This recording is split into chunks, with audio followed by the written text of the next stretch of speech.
Ready?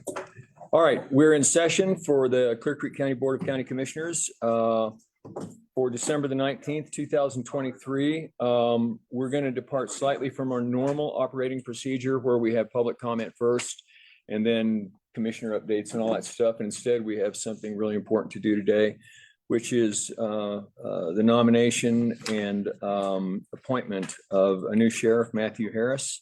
And so I think we're going to run right off with that right away and get that taken care of and then have a swearing in before we do anything else. And we've got Mr. Harris in the audience along with his son Chase. And I would like to thank all the first responders and law enforcement for being here and the show of support for Mr. Harris. I think I personally really appreciate that. So with that, the first item on the agenda is consideration of resolution 23-56, a resolution nominating Matthew D. Harris as sheriff of Clear Creek County. And do we have George online? Yes, I just crossed him over. Okay, George is in the other hemisphere right now. Yep, there he is. He's coming in virtually. So toward that end, I don't think I need to read the entire nominating resolution. Do we have a motion? I move we approve resolution 2356, nominating Matthew D. Harris as sheriff of Clear Creek County. Do we have a second? Yeah, second. Okay, so we have a motion and a second. All in favor?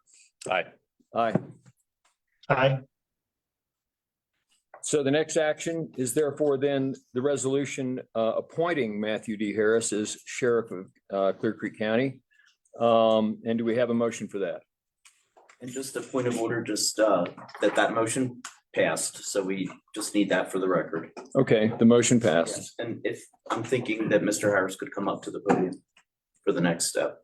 Okay.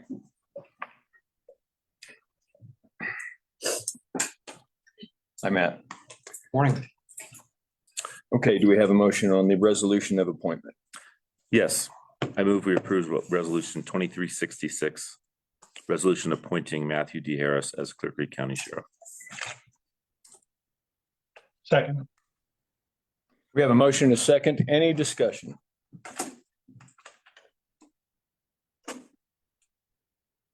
Do you want to start us off, Randy? I think we all have a few words to say. Actually, I had already decided that I was going to ad lib once I heard what you said. My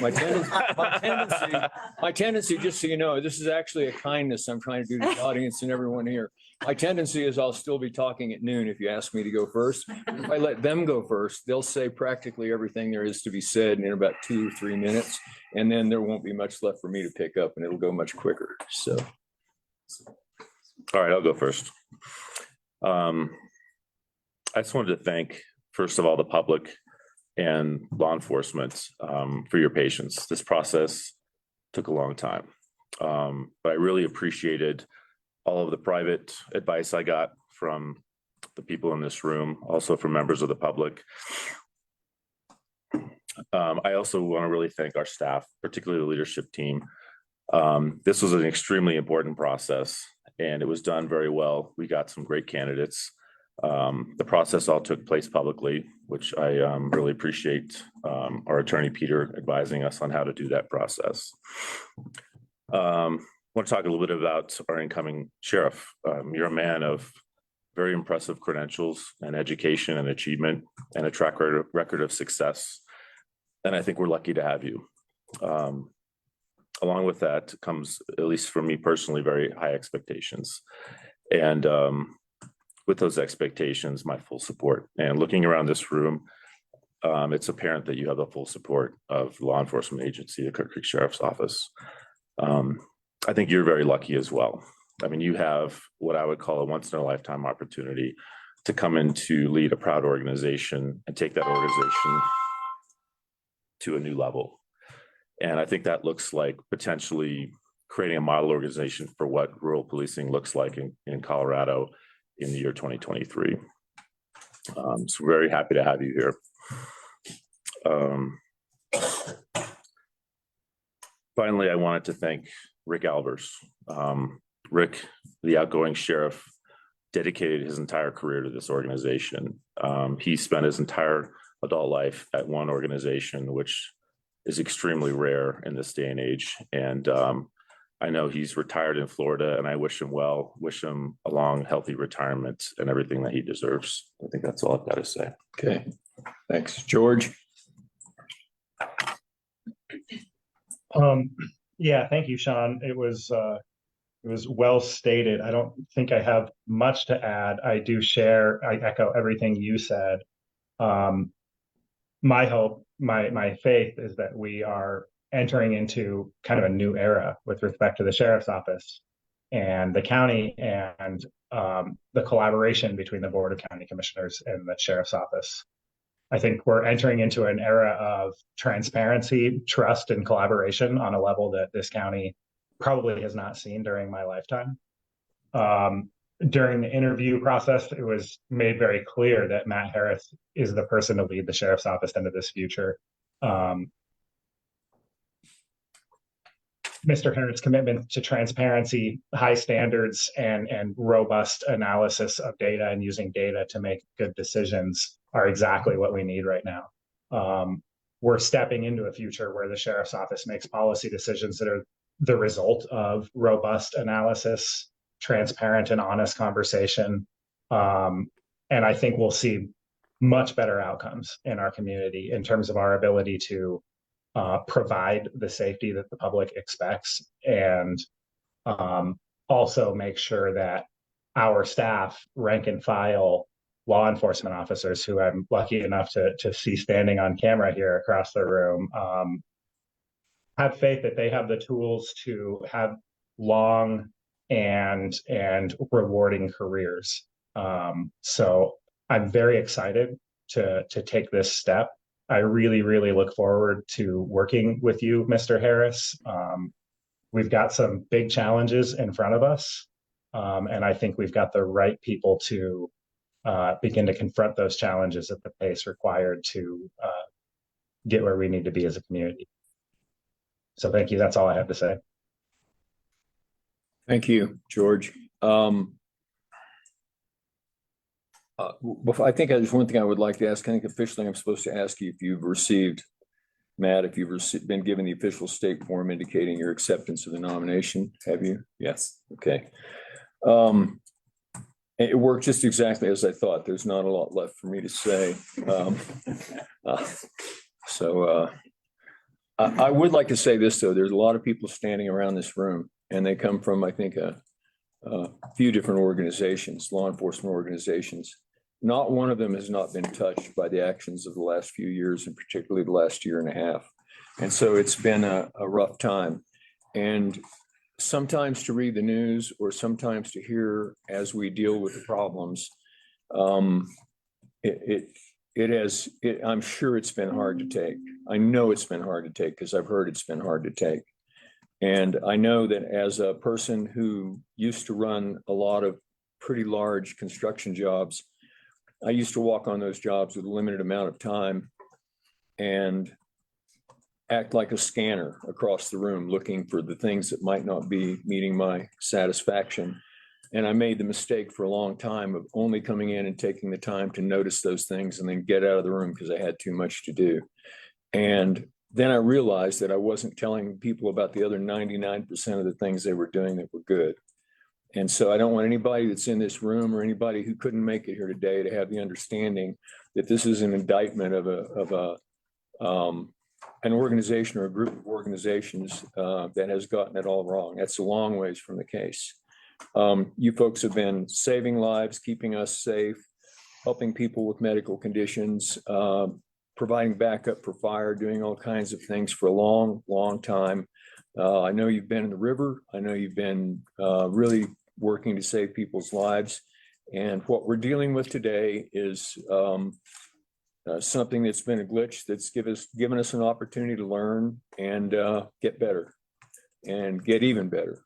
And so I'm hoping that a lot of the angst that we've gone through will have gone behind us as we become a really stellar organization, because it's going to take more than Matt Harris. It's going to take everybody in this room working on trying to be even better at what everybody, and us being even better at what we do. And making sure that we keep our eye and keep our ear to the ground and know what's going on and be able to help and be able to offer the assistance we can at every time to another completely independent department apart from us. And for that, I want to thank everybody in the room for the work that you've been doing the whole time you've been in these careers. Rick spent his life in this organization. I know there's some other people in here that have spent their entire life in this organization, their law enforcement life too. And so I want you to be able to, just as the public wants to be able to be safe and know that you're helping them do that, I want you to be safe and go home every night proud of everything that happens and be able to do that. Have all the resources that you need to do that. And that's all I had left to say because they said all the other stuff and everything they said about you, Matt, I agree with also. I think you're a good guy for the job. And I appreciate also everyone else who applied for the job also and was willing because it's actually it's a job that knowing what it was going to take took a lot of courage to step up or a lot of ambition to step up and say, hey, I think I want to try to do this. So whether you got the job or not, I appreciate your courage in applying. And with that, we have a motion and a second. So all in favor? Aye. Hi. Aye, the motion passes. And I Welcome, think, Sheriff. what's that? I said, welcome, Sheriff. Yeah, welcome. Yeah. Sheriff Harris. That's the first time we've said that. Almost. I think the next item is for Matthew Harris to be sworn in by Judge Jones. So if you would like to come up and take care of that, I think we're almost Which way would you like to be? on schedule. Whatever you want to do. Yes.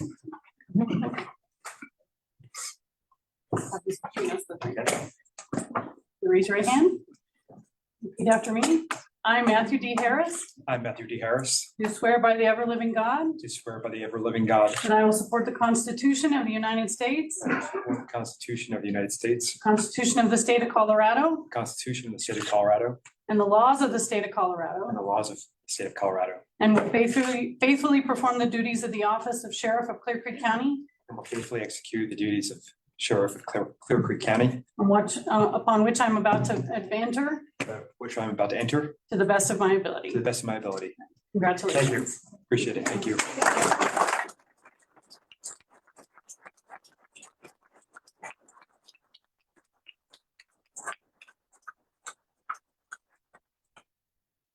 I forgot that a moment ago when I welcomed Sheriff Harrison, I meant to also welcome his son Chase, who's with him today.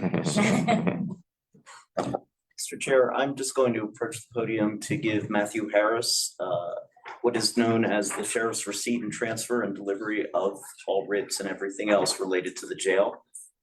Is Under Sheriff John Stein here? Thank you, Your Honor. So they each need to sign this form as part of the statute. Yeah. Good, thanks.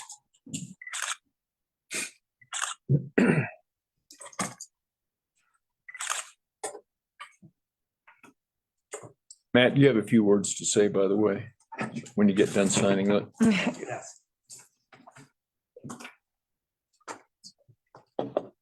Thank you for having me. Obviously, like Commissioner Wood said, this is an awesome responsibility. It's an awesome opportunity.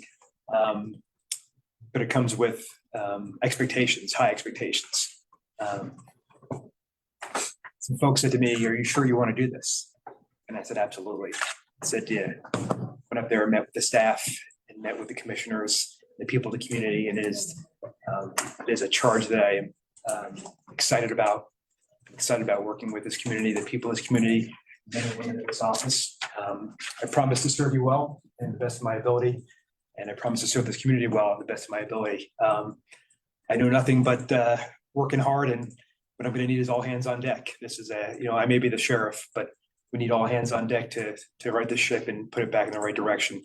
But there's good men and women in this organization. I know that early on, and I'm blessed and I'm lucky to have inherited a really good foundation. But I'm going to bring some leadership skills and some analysis and different ways of doing business. And we're going to be halfway and we're going to move this organization forward. And I'm really excited about it. So, and I want to thank Commissioner Wheeler, Commissioner Wood, Commissioner Mullen for your support and your trust in me. Thank you. Thanks. Thanks.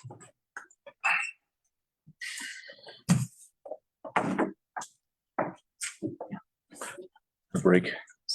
So I think we'll take a break for a moment and we have a lot of people with cameras in the room and give them the opportunity to talk to you and whatever else they'd like to do. So, Mr. Chair, 9 Yes. o'clock. Yeah, I think we'll take a break until 9 o'clock, 15 minutes. Thanks. Thank you.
All right, we're back in session, December 19th, Clear Creek BOCC. And the next item on the agenda is public comment. Do we have any public comment in the room? Seeing none, do we have any public comment online? Nobody online. Okay, the next item, and I think Peter's handling this because Nanette is off swearing people in, swearing deputies in under the new administration. And so the next item on the agenda is the administrative approval of renewal of retail marijuana store license for Exit 243 LLC DBA Dispensary, Exit 243. Peter. Thank you.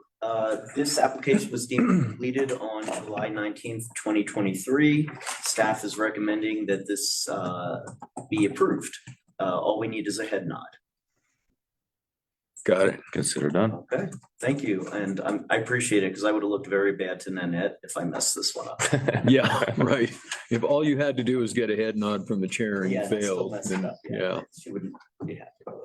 I should have asked if either of the other commissioners had any questions first. But, so the next item on the agenda is the consent agenda.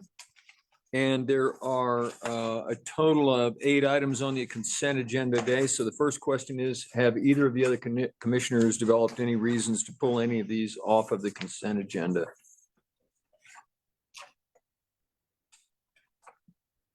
No, I have some comments I'll make during discussion of the motion.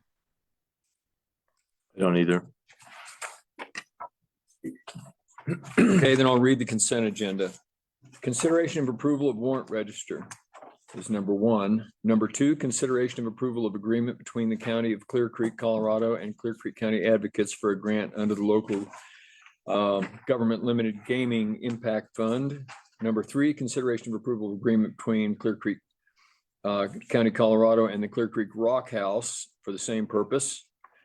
Number 4, consideration of approval of agreement between Clear Creek County and Clear Creek County District Attorney's Office for the same purpose, the grant from the gaming fund. Number 5, consideration of approval of agreement between the County of Clear Creek and Mount Evans Home Health and Hospice for the same purpose.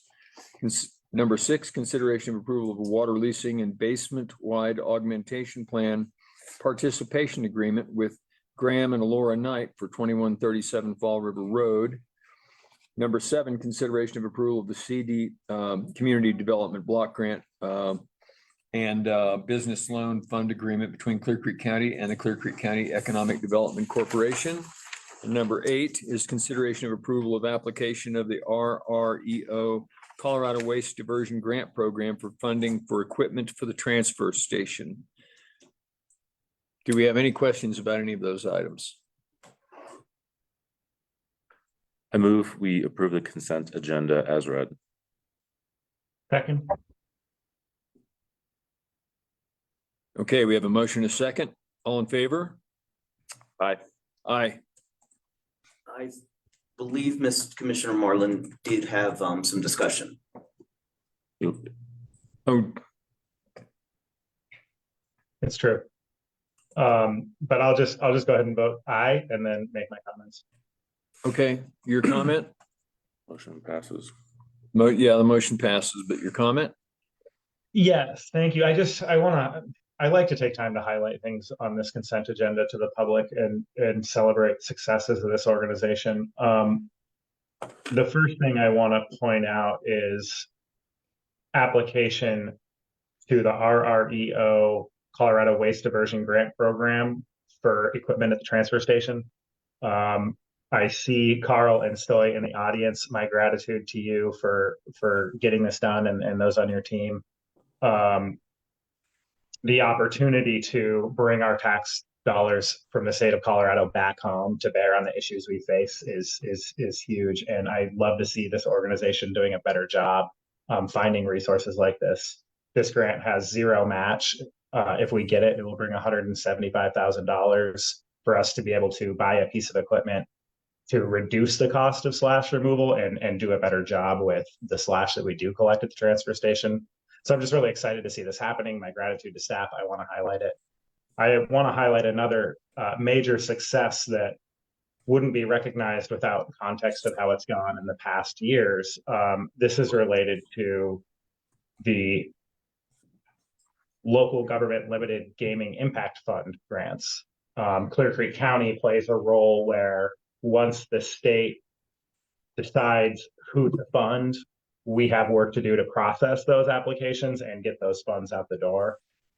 In years past, for many years, it felt like it was around May when the organizations that were set to receive funding started to reach out and ask, hey, what happened with this process? Like when can we expect to receive funds?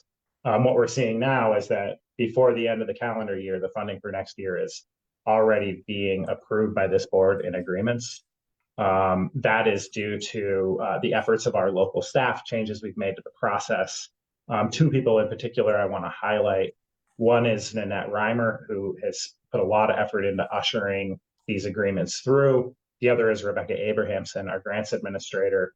It's the effort of those two that is causing these recipients of these funds to know what they're going to get and that they're going to get it and have it be done in a timely manner. So I just really want to highlight, this is another example of our organization doing much better than it's done in the past in serving our community.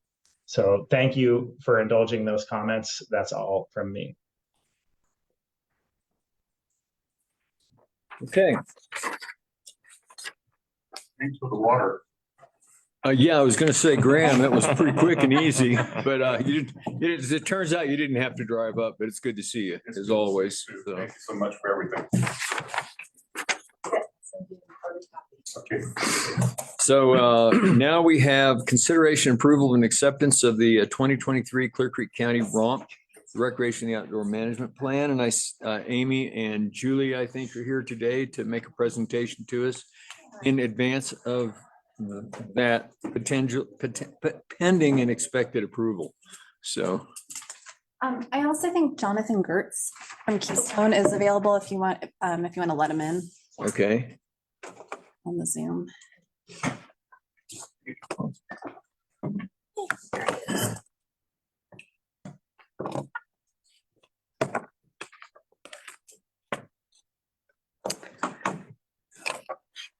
Good morning, commissioners. Hello.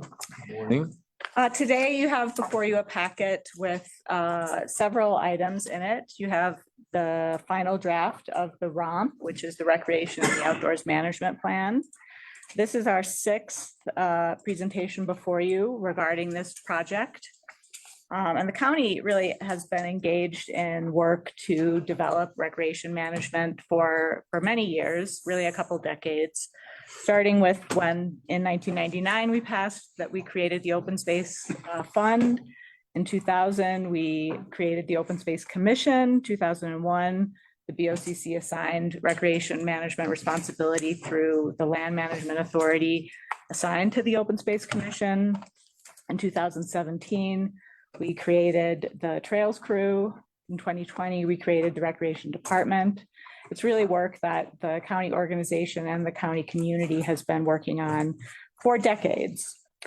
This project, you saw a draft of this report in September, and that report was created through a community-informed process that took place over the last 18 months.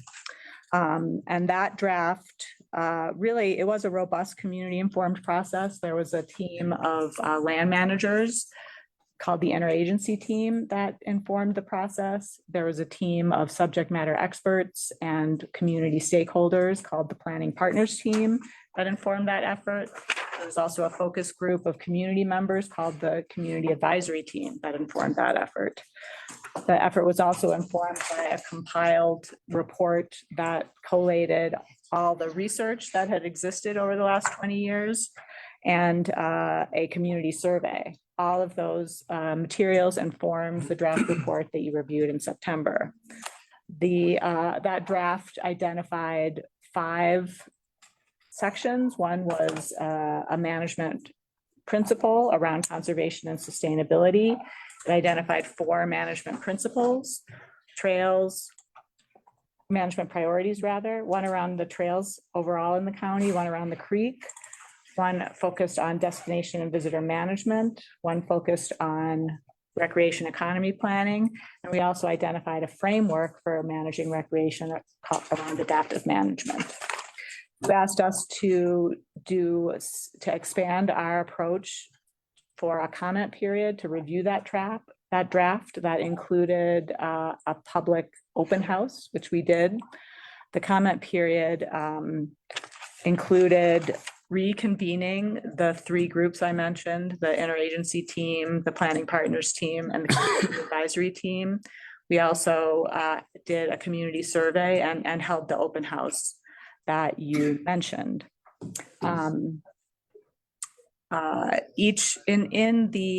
With the three teams that I talked about, the community advisory team, the planning partners team, and the interagency team, we held a meeting and walked that group through the draft document and asked them for feedback on each of the management priorities and several of the strategies inside each of those management priorities. And at the public meeting, we asked for feedback in particular on each of the management priorities and the general structure of the draft ROMP. In your packet, you have a memo that collates and categorizes all the feedback we received and describes how each piece of feedback we received was incorporated into the revised report. We either incorporated it or decided that each of that, that a particular piece of feedback was better used to apply to the planning process that would continue after this document. So that is an overview of how we revised the ROM and the material that you were presented with. We wanted to highlight a few of the pieces of feedback that emerged from the comment period. One thing that was a good thing that we got out of this comment period was we got some clarity around our adaptive management framework, that in particular that whatever monitoring we do, we should really kind of do a deep dive on how we design that monitoring and make sure that it is applicable and feasible to conduct the monitoring, that it's not going to take a huge, designing a big piece of software, something really expensive to create the monitoring program, and that whatever we monitor is really gives us information that's highly applicable. A second piece of information that we got out of that comment period was some clarity around how the relevance of transit and transportation applies to recreation management. Really, the role of that is to identify when and where we need assistance from those who conduct transportation management. It's not the business of recreation management to try to do transportation management. It's to really identify where we need that work and how transit management and transportation management applies to recreation management.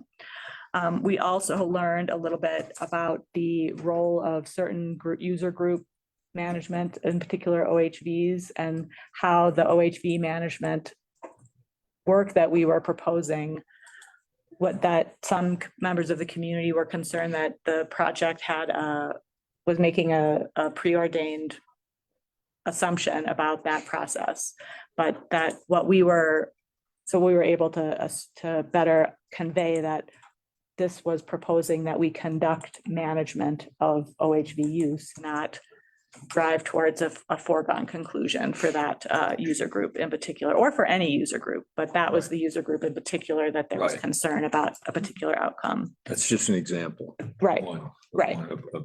Yeah, but that is the one that there was most concern about a particular outcome being in place. And then we also got dug into the conversation on winter recreation and what the interest of the community was in particular about what winter recreation activities were of interest and applicable. And I'm going to ask Julie, you to talk a little bit more about that, but I think I can't recall exactly what that was. You had mentioned that just a moment ago. I think it was we had talked about whether Guanella Pass, we had an idea that Guanella Pass might be a winter recreation area to explore, but I think we learned that that might not be the most feasible winter recreation area to explore. Right, so yeah, so there had been a particular question from commissioners around winter use and exploring that in terms of priorities to include in that kind of short list of projects. And so while we did add in looking at winter as part of that priority list, winter uses and economic opportunities associated with winter uses, the feedback we got both from the municipal level, county and actually federal land manager level, as we were talking about Guanella Pass specifically, was just that the feasibility and the costs associated with keeping that open and the anticipated benefits were not something they felt made them a high priority for that particular area, but rather looking at closer to town opportunities associated with the lake and partnering with private sector and bringing in opportunities close to town were the things that they felt like were more feasible and likely to be manageable from a resource management perspective and also be likely to drive more economic One thing I interest. think I'd like to comment on, and I'm Commissioner Marlin may wish to comment on it also, and I'll speak partially on, not on his behalf because he has his own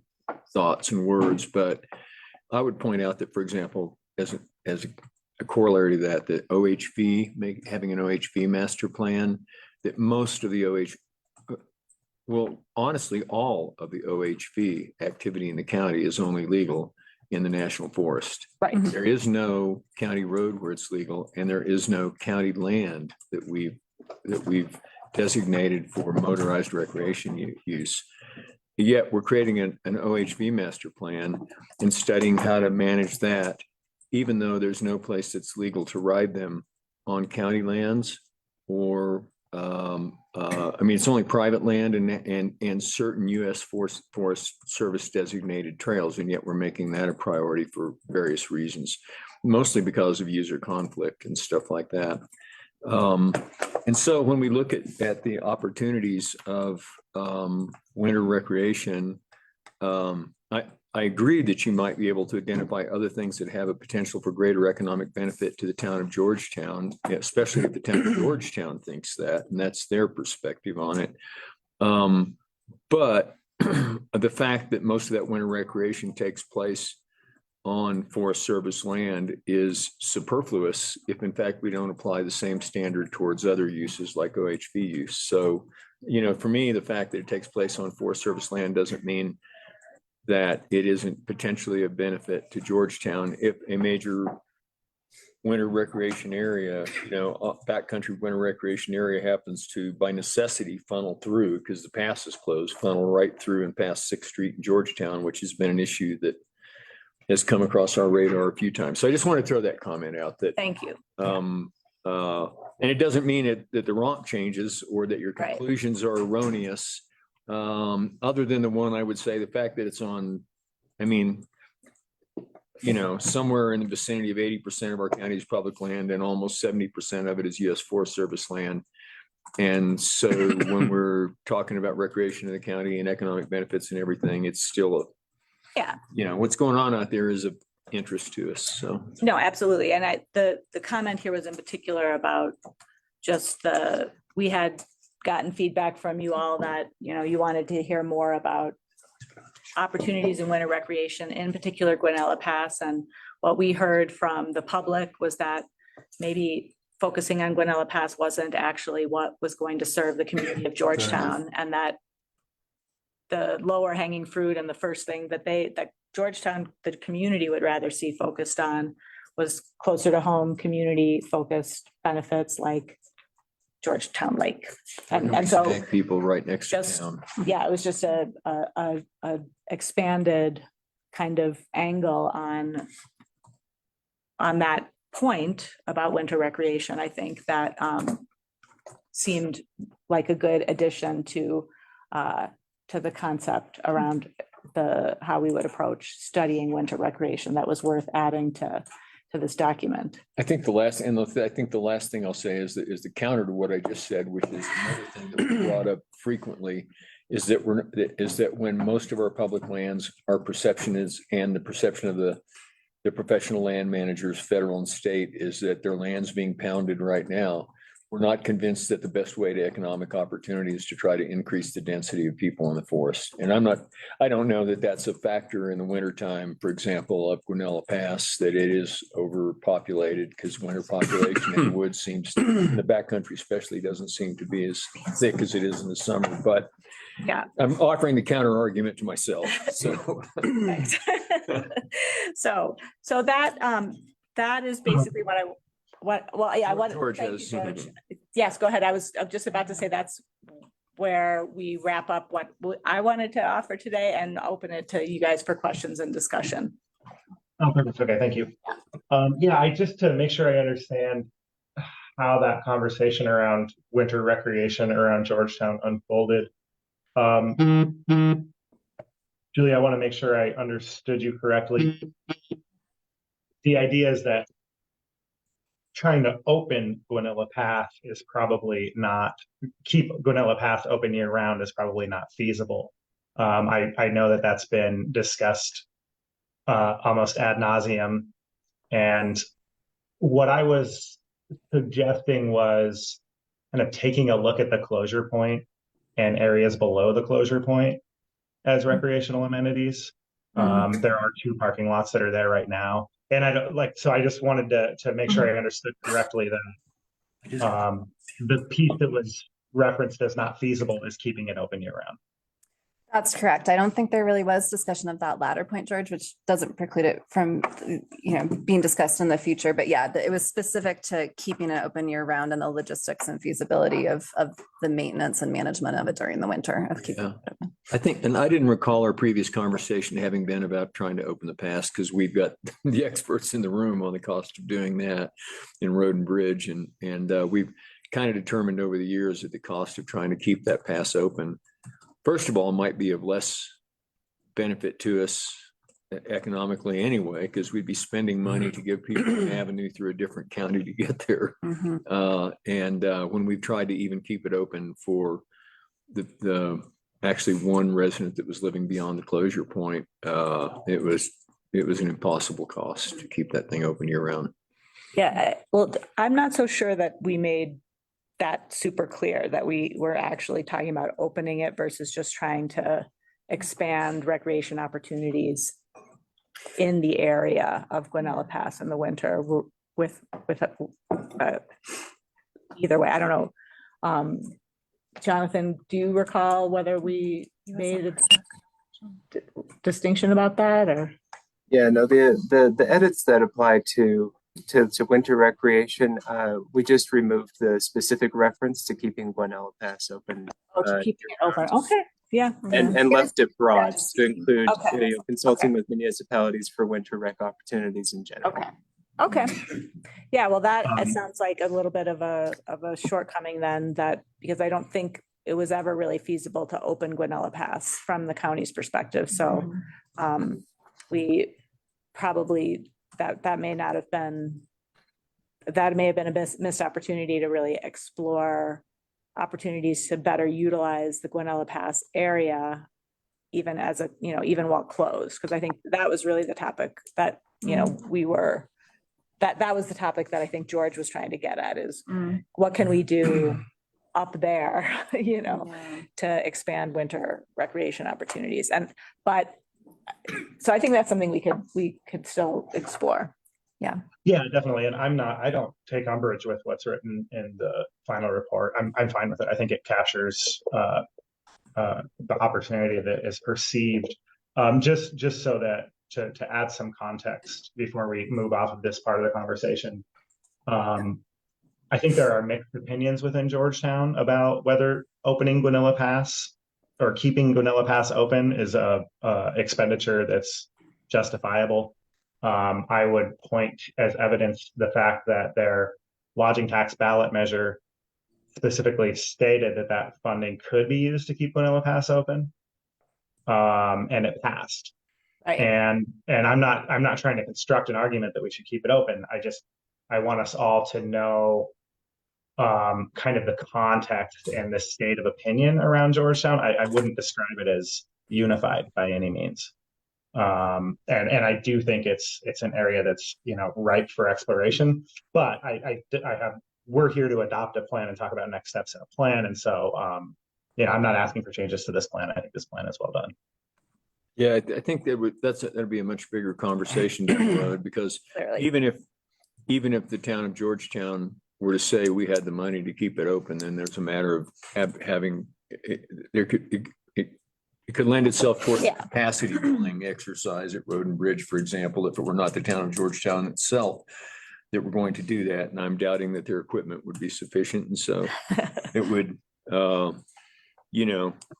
it'd have to fit into the overall realm of things that, would have to it might end up meaning more people or something in order to keep up with it. So. And ultimately, I think that would fall into the category of the fourth recreation management priority, which is recreation economy planning, and would be a decision to be made in context of a bigger picture. Right. How does What this the federal fit government in? think? Yeah. Well, that is a very good point, but I wasn't even thinking of that. I was just thinking of how does that fit in overall to the investments we're making in growing our recreation economy? What's the impact on natural resources? How does it fit overall? And what is the big picture on that? Because that's really an important element of this plan is, we're hoping for acceptance and adoption today. And once that happens, then we have to figure out where we go from here. Which, we have the seeds of that planted in this document.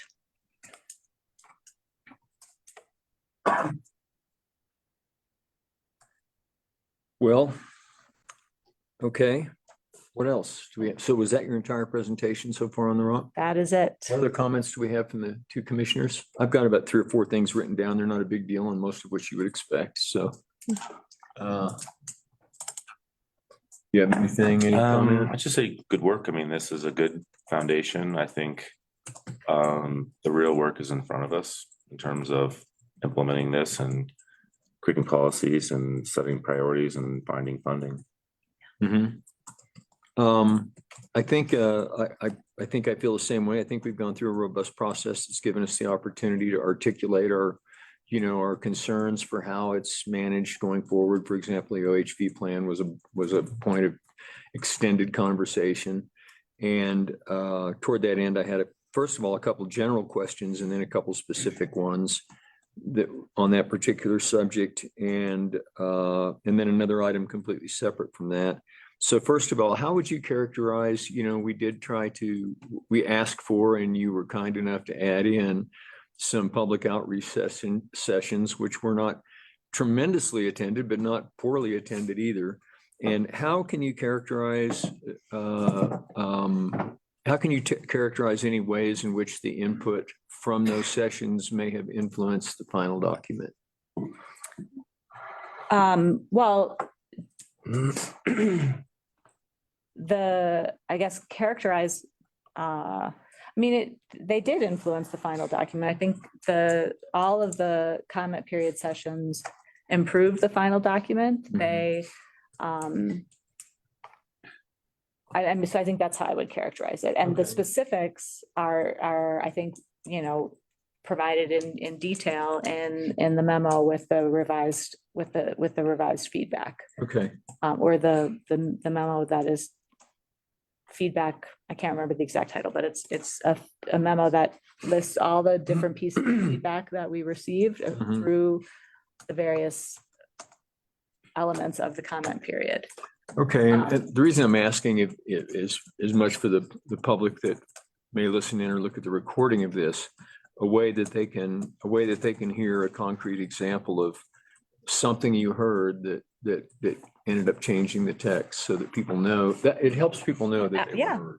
Yep. Well, the 4 highlights I mentioned were 4 areas that did sort of change things a little bit more than bits and pieces. The detail around how we were going to approach monitoring during the adaptive management, as part of the adaptive management process, the stuff around winter recreation and the detail around that, being able to perhaps offer a little bit more assurance that the the OHV management planning process is to improve and address the issues our community is experiencing around OHVs, not to push a particular agenda for OHVs, and that we got a little bit of, I think, improved some clarity around how recreation management relates to transportation. And Okay. those were, I think, the four things. I don't know if Julie or Jonathan, you have any other highlights you would call out from the comment period? Yeah, and I'll mainly defer to Jonathan because he did the community advisory team, the open house and the survey analysis. I think though that what I've heard as well was part of why Amy led with context and we added more context in the document is a lot of what happened at the community open house was that people were asking, how does this connect to all the other planning? What's the history? What's the future? And so there's some contextualizing that we wanted to make sure was present. I think Amy hit on some of the substantive points.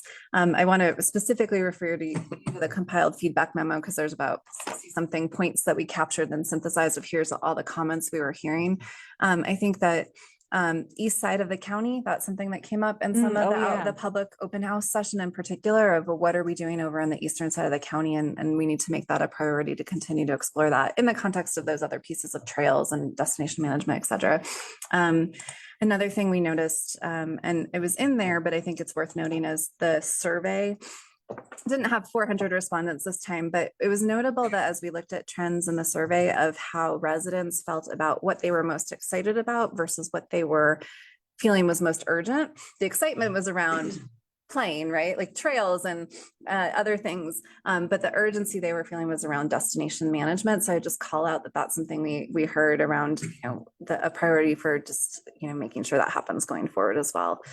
So those were a couple other examples. Jonathan, anything else you want to just note that from especially the public survey and the open house that you felt like really influenced the revisions?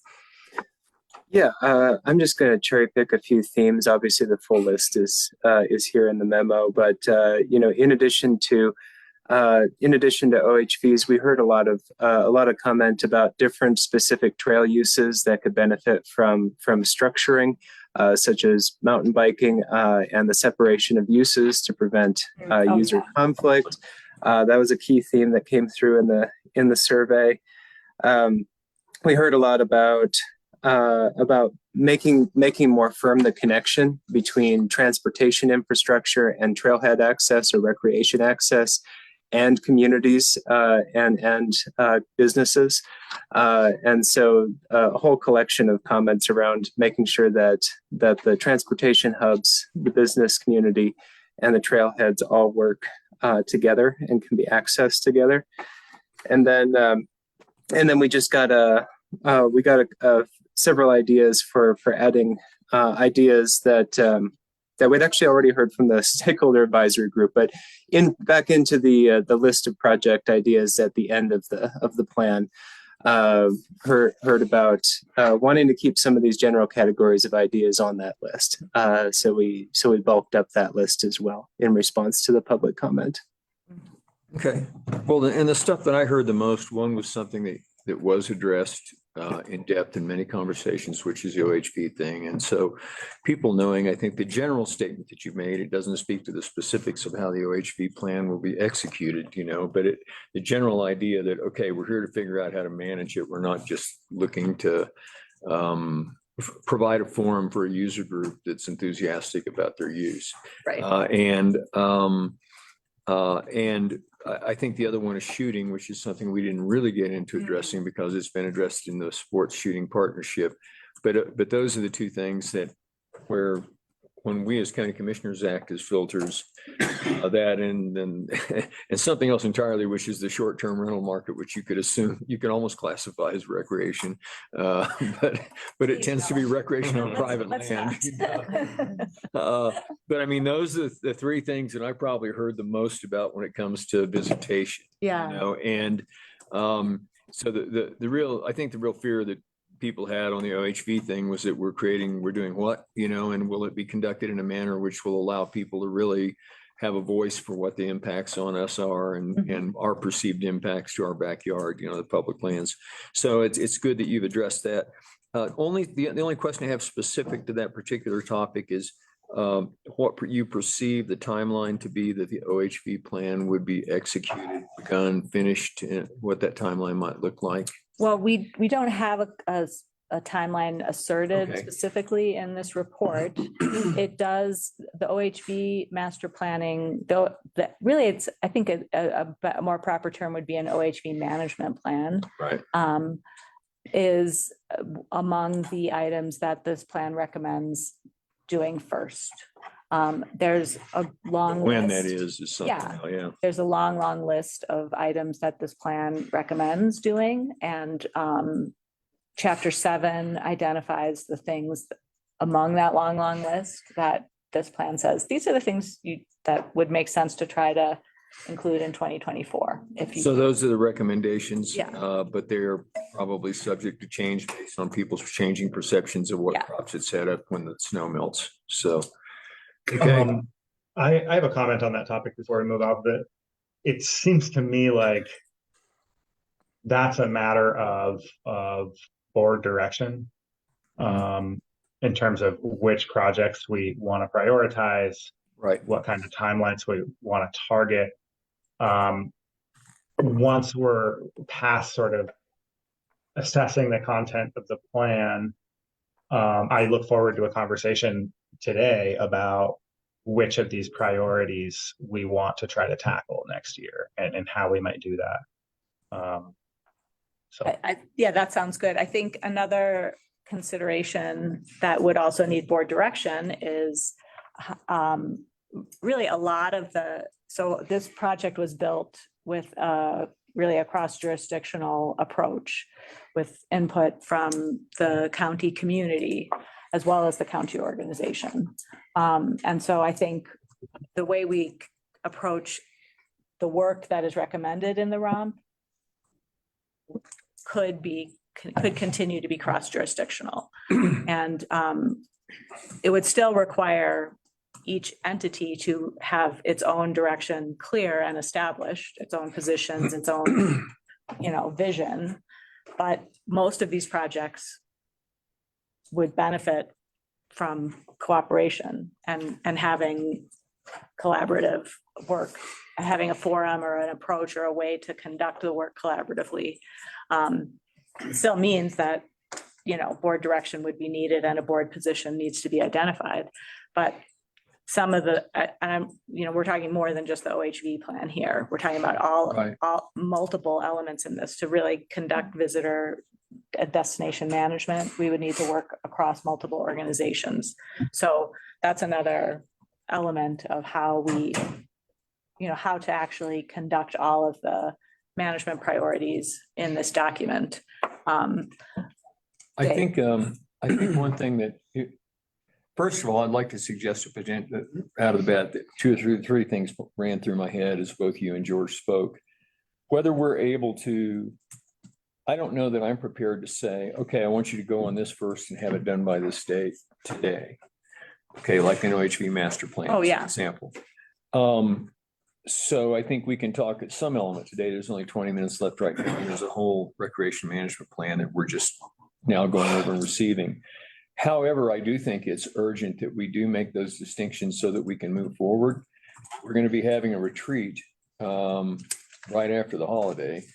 And I would say by no later than that retreat, I think our county commission, one of the things we might want to take up at that retreat is to go over that list of recommendations, pick our, pick our favorites out of the box of presents, and also say we'd like to get this done first, and we definitely want this one done in 24, because you probably can't get everything done in 24, number one. Oh, yeah. But there's no way that if there's something we really want done in 24, and my guess is one of those might be the OHV master plan. I would be prepared to say, let's get that done today. But if we were, then I would have a few more comments about it today, about the manner in which it got done. The next thing I'd like to say is that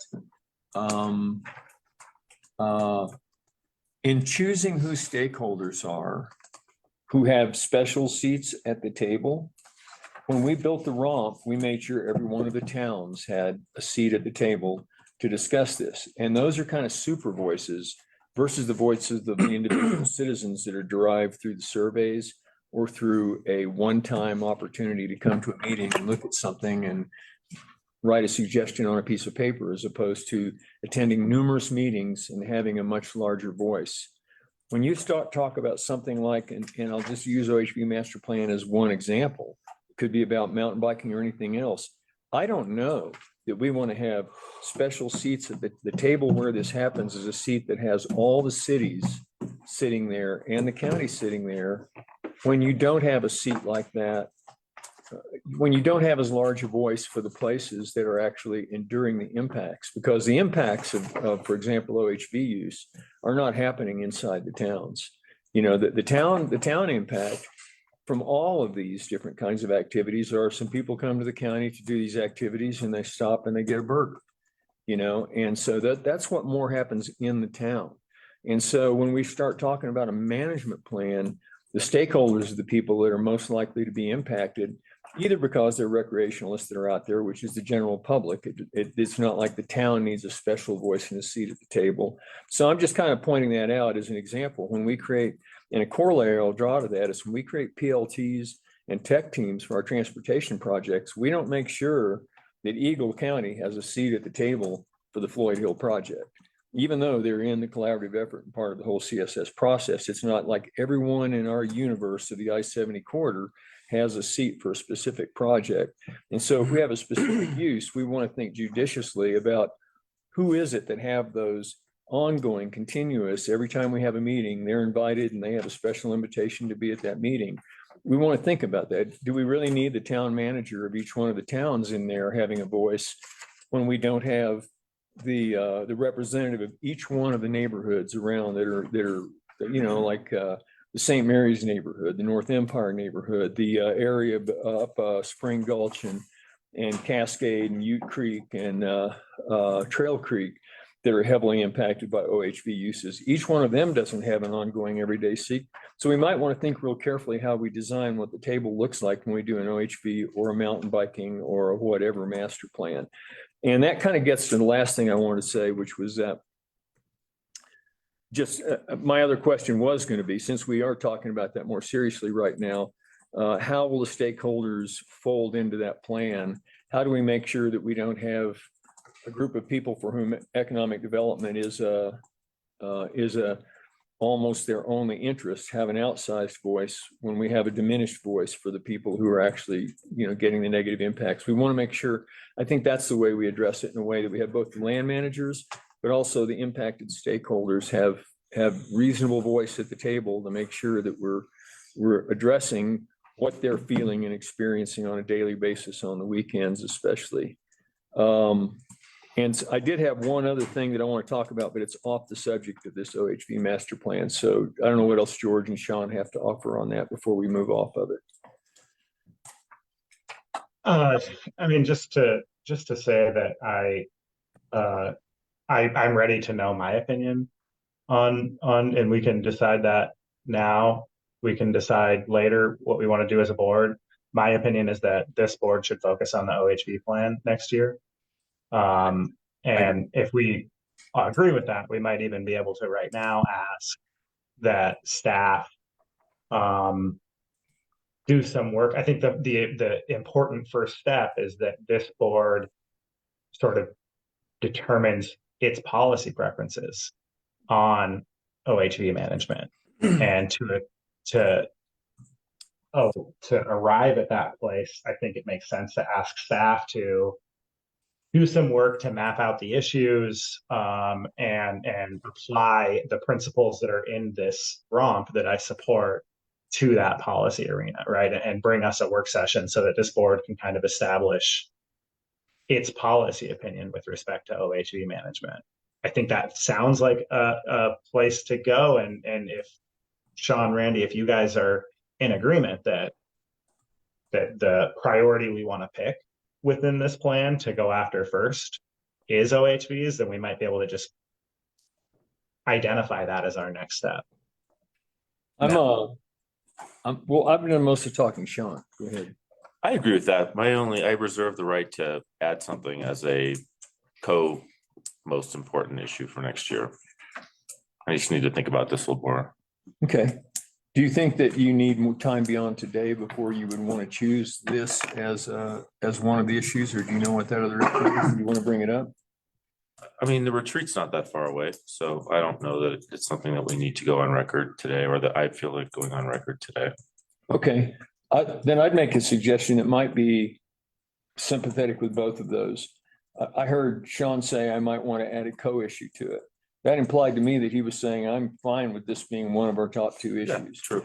I'm fine with it being the top or one of our top two issues also. And I also agree, and this is why I was suggesting the retreat as a time to give me time to digest the entire list one more time and really think about what I'd like to have done before I get buried in January of 2025 when I'm term limited, what I'd like to get done while I'm still here, you know? So definitely the OHV management plan is one. So the two or three pieces of staff direction that I would give right now are, or I would hope that we would give right now, are that, yes, this is one of the top two, so you're welcome to start on it immediately. That number two, we build a framework for what you think that structure looks like, who sits at the table, what the meetings look like, how you would approach it. And that before you embark on it, you submit that back to us so that we can have some policy level influence on what that looks like to make sure that the concerns we've expressed, we feel are being addressed by the structure that you created. Oh, absolutely. And I think then that we, and that includes who's included, you know, at all different levels. And, you know, and who, you know, where we think a voice needs to be, and why is there this much voice here and no voice over here, that kind of thing, until we get where we're going with it. And then we also might want to create some level of policy and guardrails around what we think, you know, because I know some of the input you're going to get is going to be to create connectivity between different areas of current OHV use by legalizing it on certain county roads. You know, we might choose right at the outset to say, that's one we're not interested in hearing about. We're not interested in hearing people ask us to legalize it on this road and this road and this road so that somebody can start in St. Mary's, end up over going past people's homes on Spring Gulch Road and coming out down Saxon Mountain and then jumping over Empire Pass into Empire and heading up North Empire. Maybe that's not what we're looking for, and we can let you know that up front so that it won't even have to be on the table when we get there. And I think that's something that's popped up a few times.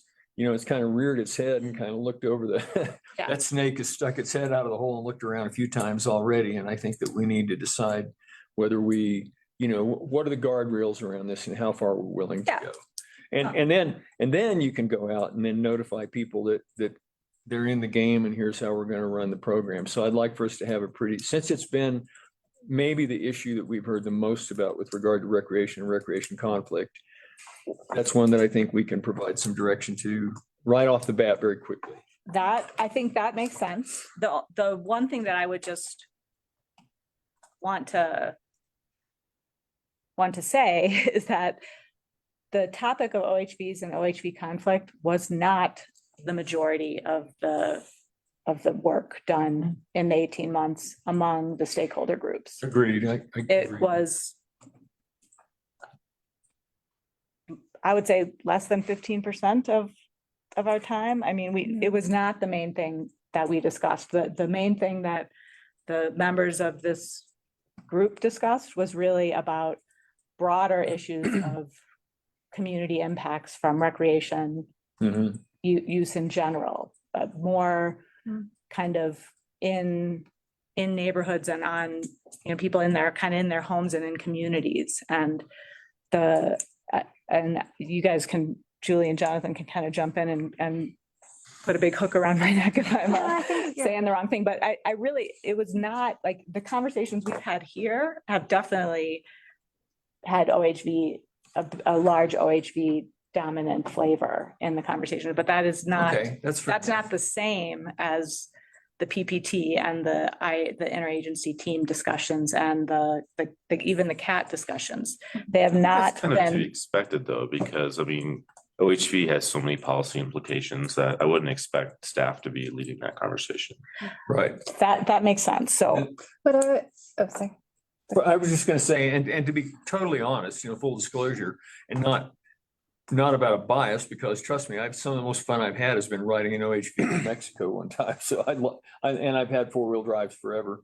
That's not really the issue. Part of it is also, though, that I happen to live in one of the 2 or 3 most dense areas of that activity in the county. true. And so when I tell you, here's what I'm hearing from my neighbors and my constituents, that is definitely the one I get yelled at about because of where I live. Understood. So Understood. I that's just why- wanted, That's why it feels like that to me. yeah, I would just add, I think Amy's spot on that, obviously we covered a lot of topics as reflected in this broader strategy and plan. The OHV topic, when it did come up, carried probably more charge and conflict embedded in it. And to the point where we actually had to say, and this is why this is one of the projects on the plan list, because to actually tackle the different perspectives and views and whatever needs to happen next, it's not going to happen in the context of this broad planning. The energy in that part of the conversation. is high. So I think it's both. I think it's, that there's a lot of things. And when we looked at what people were most excited about, or, and what they felt were most urgent, it spoke to these broader like systems and trails and destination management issues. But in terms of something that might need resolution in the community because it's bringing a lot of charge, then I think it's also, yes. of note to call that one out. Yeah. and to It was say, your number let's one figure this out. recommendation. What's that? It was your number one recommendation, right? Your top recommendation of things to move forward with. It was and I'd say it's among the list, right? So there's Yes. about 6 or 7 on there. Yeah. So. Yeah. And circling back to that real quick, I did have something which I think is a lot more tactical potentially. But the trail connector from the top of Floyd Hill down Jefferson County to Cannonball Flats, I have been talking about that a little bit privately.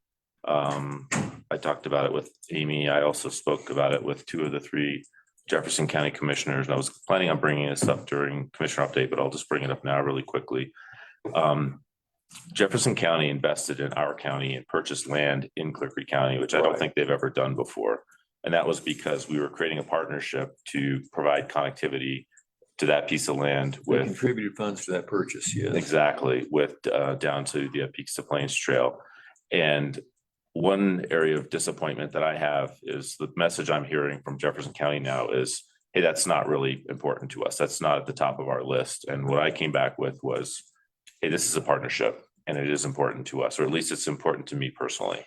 And I want to have that conversation Me too too, early us in the too. next year, because I kind of I feel like the people in charge of Jefferson County have already forgotten about why they invested the land and that they're really even our partner in this initiative. And there's other things that are more interesting for them to work on. And I feel like we need to make a push to get something not necessarily done next year. I think that would be fantastic, but at least part of their 5-year plan so that it will eventually, this vision will eventually get done and they will receive the benefits of their investment. And this is just an informational thing, a question for you, Sean, before we move on here, because we need to pretty soon. Is part of their reasoning, I remember that there was a wildlife sensitivity issue somewhere in that area we want to stay out of. Is that one of the major obstacles in trying to achieve that connector? I think that's a legitimate That's a issue CPW that thing. needs to be handled, but it's also something that's been handled in a way that provides access and also protection. And I think Centennial Cone is a perfect example. There's elk calving closures that happen seasonally. And if it turns out there truly are sensitive wildlife areas, those can be seasonally closed as well. Okay. So it's not a, we can do this or we can't do this, in my view, And that was and based on history. That was a sincere question. I was Yeah. just trying to remember the 2 things I'd heard Yeah, about. and not to get too, I mean, one thing that's a little bit confounding is CPW did a study quite a while ago, and since then, the Wellstrom Quarry has created very attractive habitat for the sheep herd. And there's some evidence and some actual studies that have been done to suggest that the herd has moved toward that attractive habitat and may no longer be in that area. But when you talk to Jefferson County's people in charge, they point to the study that happened quite a while ago, and there's no new study. And there's no plans for a new study that I know of. So that would be that would be focusing on the trail systems evaluation portion of the Specifically that one round. trail. That might be. That one trail Yeah. could be an outcome of a trail system evaluation and could be the priority of that evaluation. It just to find a way to connect it with the ROMP. And the one thing I hope that we can walk away with here. I hope that we walk away with an acceptance and approval of this document, that vote happens today. And that hopefully the message that we send to the community is that the ROMP is a broader document than just an OHV master plan document, that we remind the public and that message is out there, that this is a document that allows us to look at our trail systems overall to help address some of the stress at our high use areas, to also look at the pressures around certain user groups like OHVs and others, to also focus on visitor and destination management, and to help our creek function more appropriately and with more collaboration and coordination and better ecology, and to work on recreation ecology, economy planning, that it's a broad document. I don't disagree that OHV management makes sense to work on right away. I just don't want that to be the message that's the only thing in here. I think it's been festering since before I became county commissioner, and there was a broad push to try to deal with it for 2 or 3 years before that in the OHV task force. And the OHV task force was, I'm just going to be honest, a really good example of how to do it wrong, where they just brought all the OHV enthusiasts into the room and said, who wants to join a model airplane club? And everybody that wanted to build model airplanes showed up for the meeting. And so we're talking about something different. And toward that end, words have meanings and they create expectations. So I'm willing to vote today to accept the wrong. However, I'd like to say it with I'd like to add on the condition of a particular change. And that's that you do a word search, and then everywhere you go through there and it says OHV master plan, it changes to OHV management plan. And those words change. Okay. I don't think we have the words master plan in there, Yeah, but it's actually not in there, just. yeah. I know at one time there was that. I think I'd used that phrase at one point, but it isn't a phrase that we. Okay, if we use. don't, as long as we create the expectation that this is a management plan where we're dealing with a factor in the county that has engendered a lot of enthusiasm from the residents, That I appreciate that, Randy. I would like to see that language in there too. I'm happy to say that it is in there. The words OHB and master don't appear together in this document. The words OHB and management do appear in this document many times together. I had not done that. We'd said it so many times, and it's referred to so many times in these meetings that I just thought it was in there under that terminology. So. Okay, so I think I know it's 10 o'clock. I think an important question for us to talk about just briefly, is your plan, Amy and team, to seek adoption by the other jurisdictions as well? That is something I'm interested in. Yes. I mean, that's something I would like to confirm and get direction from you all on, but one potential vision would be to get adoption from you all, get a firm direction to on an approach for the ongoing planning for this document. That could include maybe getting like one scenario is that we proceed with a phase 2 that's continued community planning with continued community informed work and developing individual plans for the 3 portions of the trails priority and the other 3 recreation management priorities. So that would be basically 6 parts. And find some funding and continue with facilitated planning work that convened all of the relevant stakeholders. if there's direct policy work at stake, I would think we would need policymaking entities to participate, but it would have to be community informed, of course. Because policymakers are not the only opinions that are relevant to making policy. But yeah, that would be my hope, that we would be able to continue a hopefully professionally facilitated planning process. That was an ongoing project. That was like a phase 2 of the ROMP, where we did more detailed plans for each of what are basically 6 projects. The 3 parts of the trail system project and the other 3 recreation management priorities. I mean, I think, go ahead, George. Thank you. That makes a lot of sense to me. I would view it as a positive development to see the municipalities choose to adopt this plan as well. Good recreation policy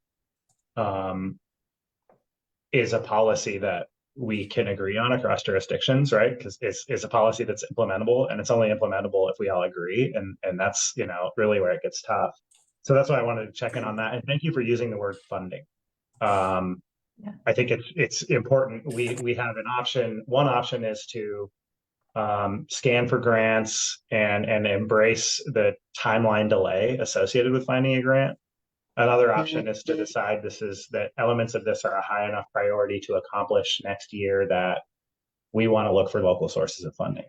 And that's something that I would add to what I would appreciate in the staff analysis of how to accomplish the OHV task and anything else that we elevate. So I wanted to just sort of address those 2 things really quickly as talking about next steps. Otherwise, I'm happy to adopt this plan. I would like to take a minute just to describe what I like about this plan, but want to leave space for others before I do that. I had one quick question, and apologize if it's spelled out in the many words of this document, but our county has a long-standing history of doing important work like this and then Putting it on not the shelf. updating it for 25 years. I'm wondering if there's already been identified a process to refine and adjust this based on what we learn and feedback and changing circumstances, and how often that might Adaptive happen. management, How often that yeah. might happen. Adaptive management. Well, we have, as Randy just mentioned, there's an explicit framework for adaptive management as a guiding framework for the recreation management work, which implies what you just described, but there's not like an explicit timeline or, cadence for how that work would be guided.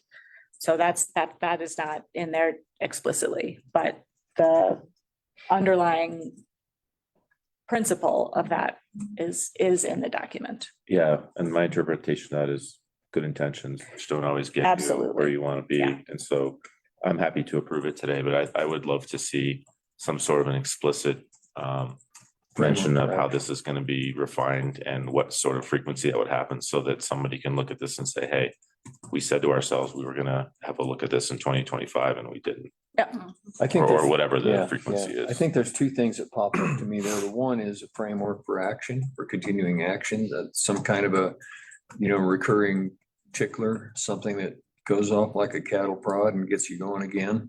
And, or maybe a reminder note instead of a cattle prod, but Maybe. sort of. Yeah, not something that like shocks you when you touch the keyboard. But the other one is what resources we have identified that we know are out there that are available to us. We spent a lot of time and invested. We've spent a little bit of money and a lot of time invested in NOCO as an example. And there are 3 resources of information that are coming out of that are going to be very helpful to us that most of the other counties have right now, and we don't, other than the first of those that's come in. The one that we have gotten our hands on is the first wave of mobility data.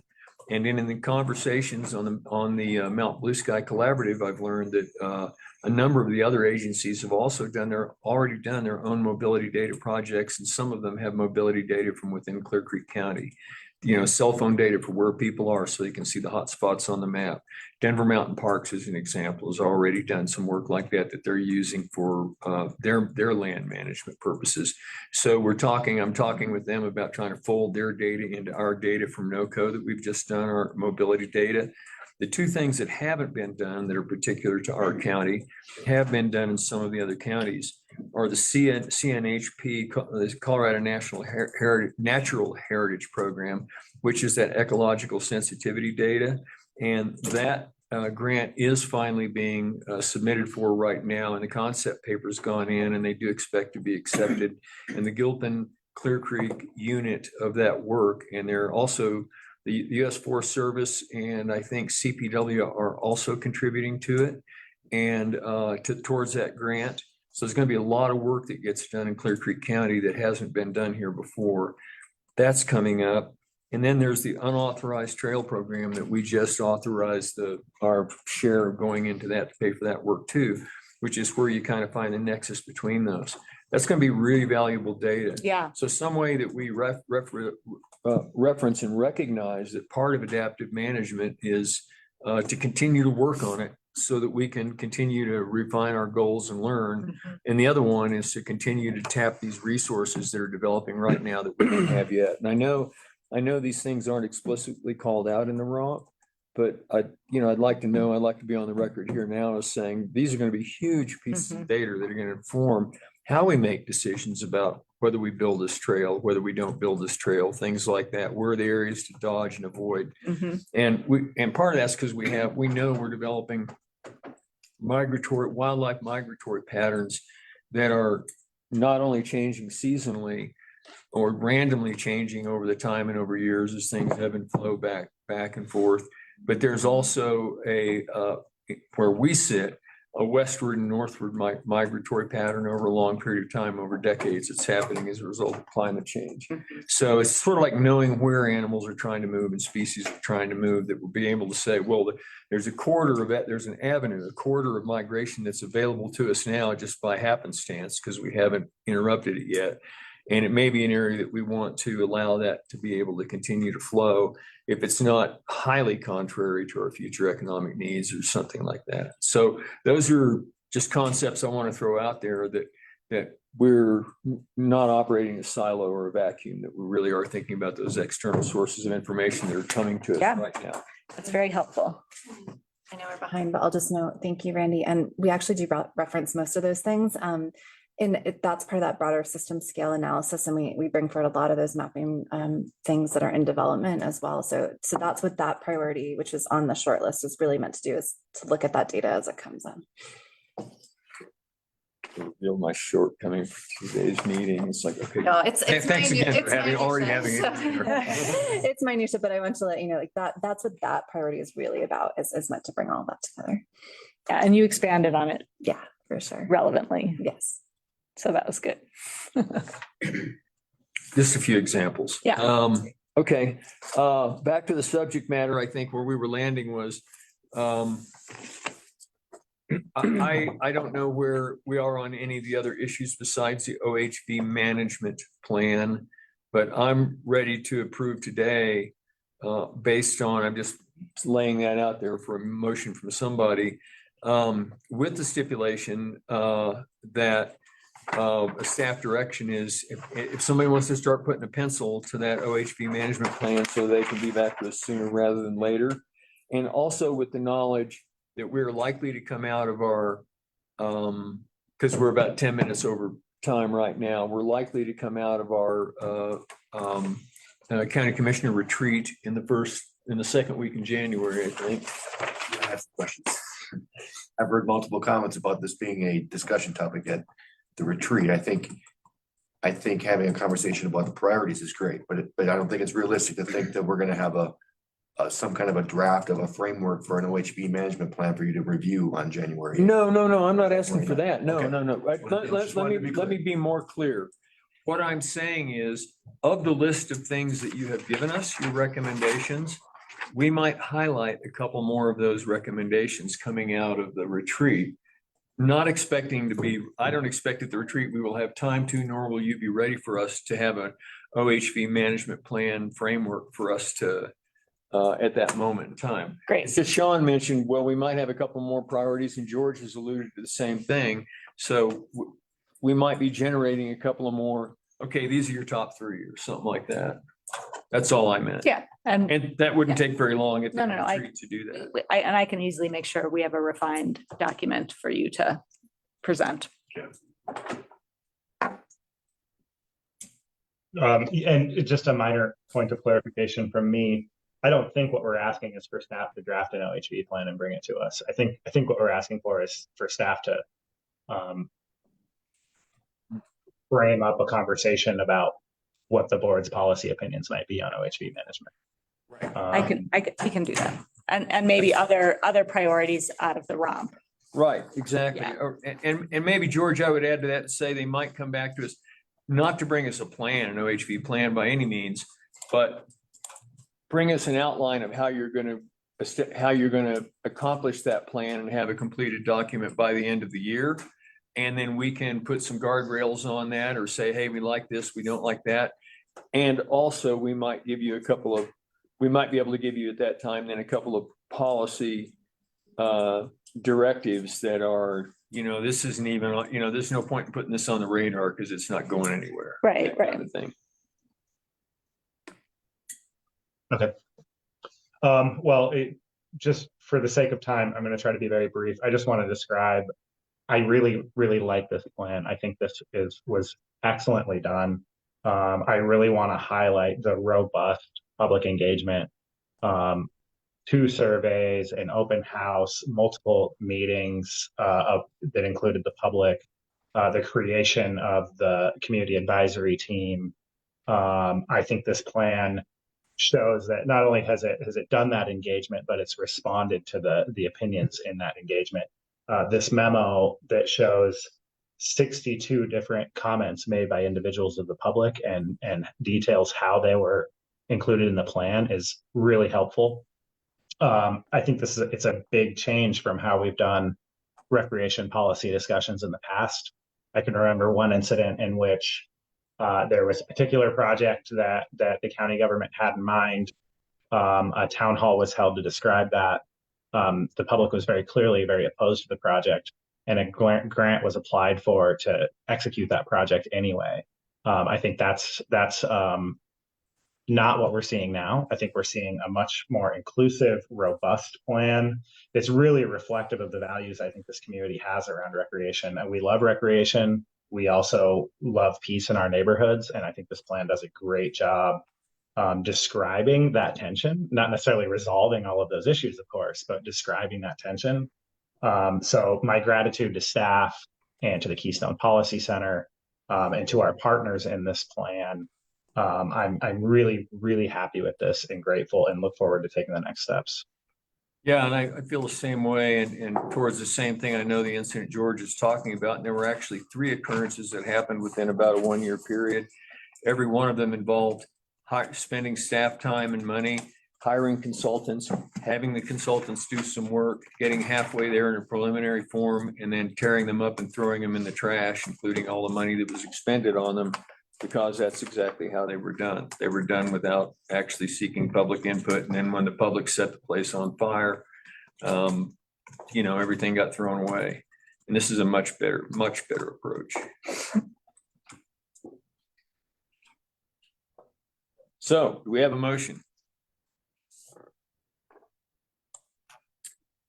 I move we approve the 2023 Clear Creek County ROP, the Recreational Outdoor Management Plan. Second. We have a motion and a second. And I would say, of course, we approve that I will be voting for the ROMP. I will be voting yes right now, based on all the wisdom that we've been able to glean from today's conversation. Because there's a little staff direction that goes along with that simultaneously, which is get to work on that first highest recommendation. And we'll be anxiously waiting to see what we come up with when we get it. So, okay, we have a motion, a second. All in favor? Aye. Aye. The motion passes, Sean. Okay, the next item on the agenda, our 10 o'clock item is now. Thank you, you too. Is a public hearing, consideration of approval of the application of payment for the final settlement of the construction costs associated with the County Road 170 Improvement Project, Story Streepy.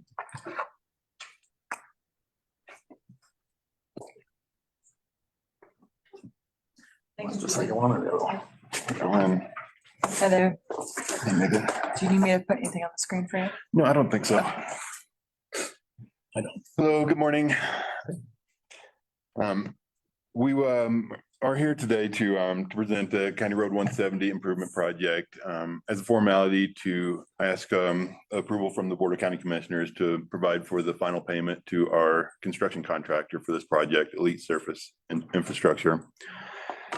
But also wanted to use this opportunity to highlight this project as a success story in the Road and Bridge Department's capital improvement plan.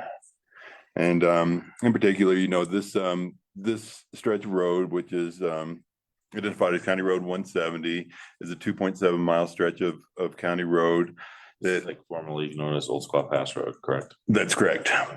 And it is serves a residential community there that is a loop road that connects twice to Colorado 103 there in the area. And we did a pavement analysis several years ago to prioritize the surface treatments for the entire paved road network in Clear Creek County, and identified this road and prioritized it as part of that plan. We reached out to Roxol Consulting Group to do a geotechnical analysis on this road and provide us with recommendations on how to most cost effectively extend the service life of that pavement surface. We also heard from our Road and Bridge Department operations team about concerns they had about sediment and erosion in the area there, as well as several community members in the area that we're seeing heavy impacts from sediment being deposited on their properties and other impacts from erosion from the area there that we incorporated into this project. We reached out to a consulting firm, Bohannon Houston, to provide some recommendations and do an analysis to, you know, help us determine, you know, where these erosion and sediment problems were being originated, and identify areas where we could provide some controls to capture that sediment and you know, get that removed from the private properties and roadside ditches and the stream systems downstream where this material is being deposited. Roxol Consulting Group again helped us prepare the design plans for the surface treatment, as well as some water quality control improvements, both in the roadside ditches, as well as you know, take one of the areas that was identified through the study with Bohannon Houston and design a sediment pond to capture some of the sediment that was kind of being washed through the system there. We took all that information, prepared these plans, and put it out to bid, and Elite Surface Infrastructure came in and performed the work this past summer. And we've had a lot of good input from feedback from the community there about just the surface treatment in general. And then and just also wanted to take the opportunity to express our gratitude to some private property owners, in particular Jeff and Patty Stone, who provided easement area on their private property so that we could build this sediment pond and capture this material in a way that is a lot more effective and certainly cost effective for the Road and Bridge Department to get in there and remove the sediment from the area before it gets washed down to these private properties and roadside ditches there. Also wanted to just express my gratitude to the support that we've had in creating this road bridge capital improvement plan and this project in particular from our county manager, Brian, and our Public Works Division Director, Carl Schell, and also our Board of County Commissioners. Very much appreciated. And yeah, happy to spend a few minutes, you know, discussing the project. If you've got any questions there, again, really presenting this to you today in order to approve the final payment to our construction contractor, Elite Surface Infrastructure. Yeah, I've also heard from numerous neighbors in that area expressing their gratitude and satisfaction with the work that was done. And I remember walking that area, a homeowner called me. I don't think it was last summer. It might have been the summer before, but after some significant rains, I think what this problem you're describing was a beaver base of the road base washed down, went under the road, and then went all the way down to Rose Hip and piled up in a variety of people's private property. Is that kind of the problem you're describing? I think that's, it's not the exact drainage path. It's very close to it. And did the pond take place? I haven't been there to look at what the good work yet. Kind of just on the other side of 170, where those rocks were and kind of the steep area is the pond sort of over there. It is, as Carl described, just a part of that same drainage pattern that was depositing down in Rose Hip and there's another private road right there in that area. Several residents that were heavily impacted there with these sediment deposits clogging up the ditches and culverts there and just being deposited in their driveways and on their properties. And the pond is located just above that area, and it's at the end of Circle. Or at the intersection of Circle and Bluebell Drives. Okay. And right above Beaver there. Mhm. And so it takes all that where we have the unpaved road network in that area. And so we get a lot of sediments that are washing off the roads and from other areas there that we're washing and being funneled right through that area. And so the sediment pond takes that entire drainage area from that unpaved road network, or a large portion of that unpaved road network, captures all that before it gets discharged down to those properties. And then you can periodically remove it as necessary. Yeah, they created as part of the project there a nice little access path directly from the county road that we can take a piece of equipment in there and clean out the pond very easily. Yeah, perfect. Yeah, and remind anybody who's watching, one of the reasons why we have a robust capital project now is the 1% sales tax that was added years ago, and you can see it's paying its dividends. I'd like to highlight Stoy's work on this too. We did put it out to bid a year earlier. Our timing was a little late and it did not receive any bids. So we did have some time to regroup and work with these consulting firms, and I think we got it right from the start. And you did a nice job putting the packet together to try and explain that for today too. So appreciate it. No comment. Good work. Other than that, Thank you. Got a thumbs up from George. Yeah. Yep. Well, really appreciate it. And I guess, do we have a motion here? I think we have to, this is a public hearing, I guess. Since this is an actual public hearing, do we need public comment? Yes. Yeah, okay. Do we have any public comment regarding this project?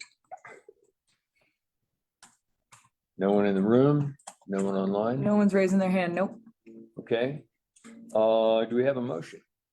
I move we approve the payment for the final settlement of the construction costs associated with the County Road 170 improvement project.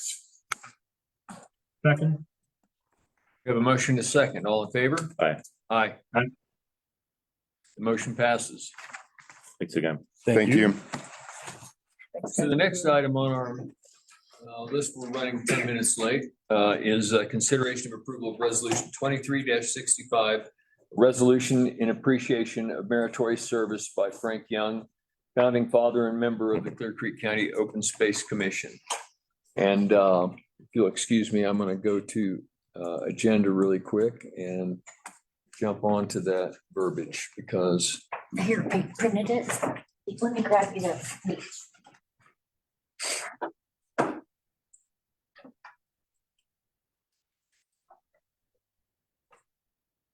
I have it in front of me too.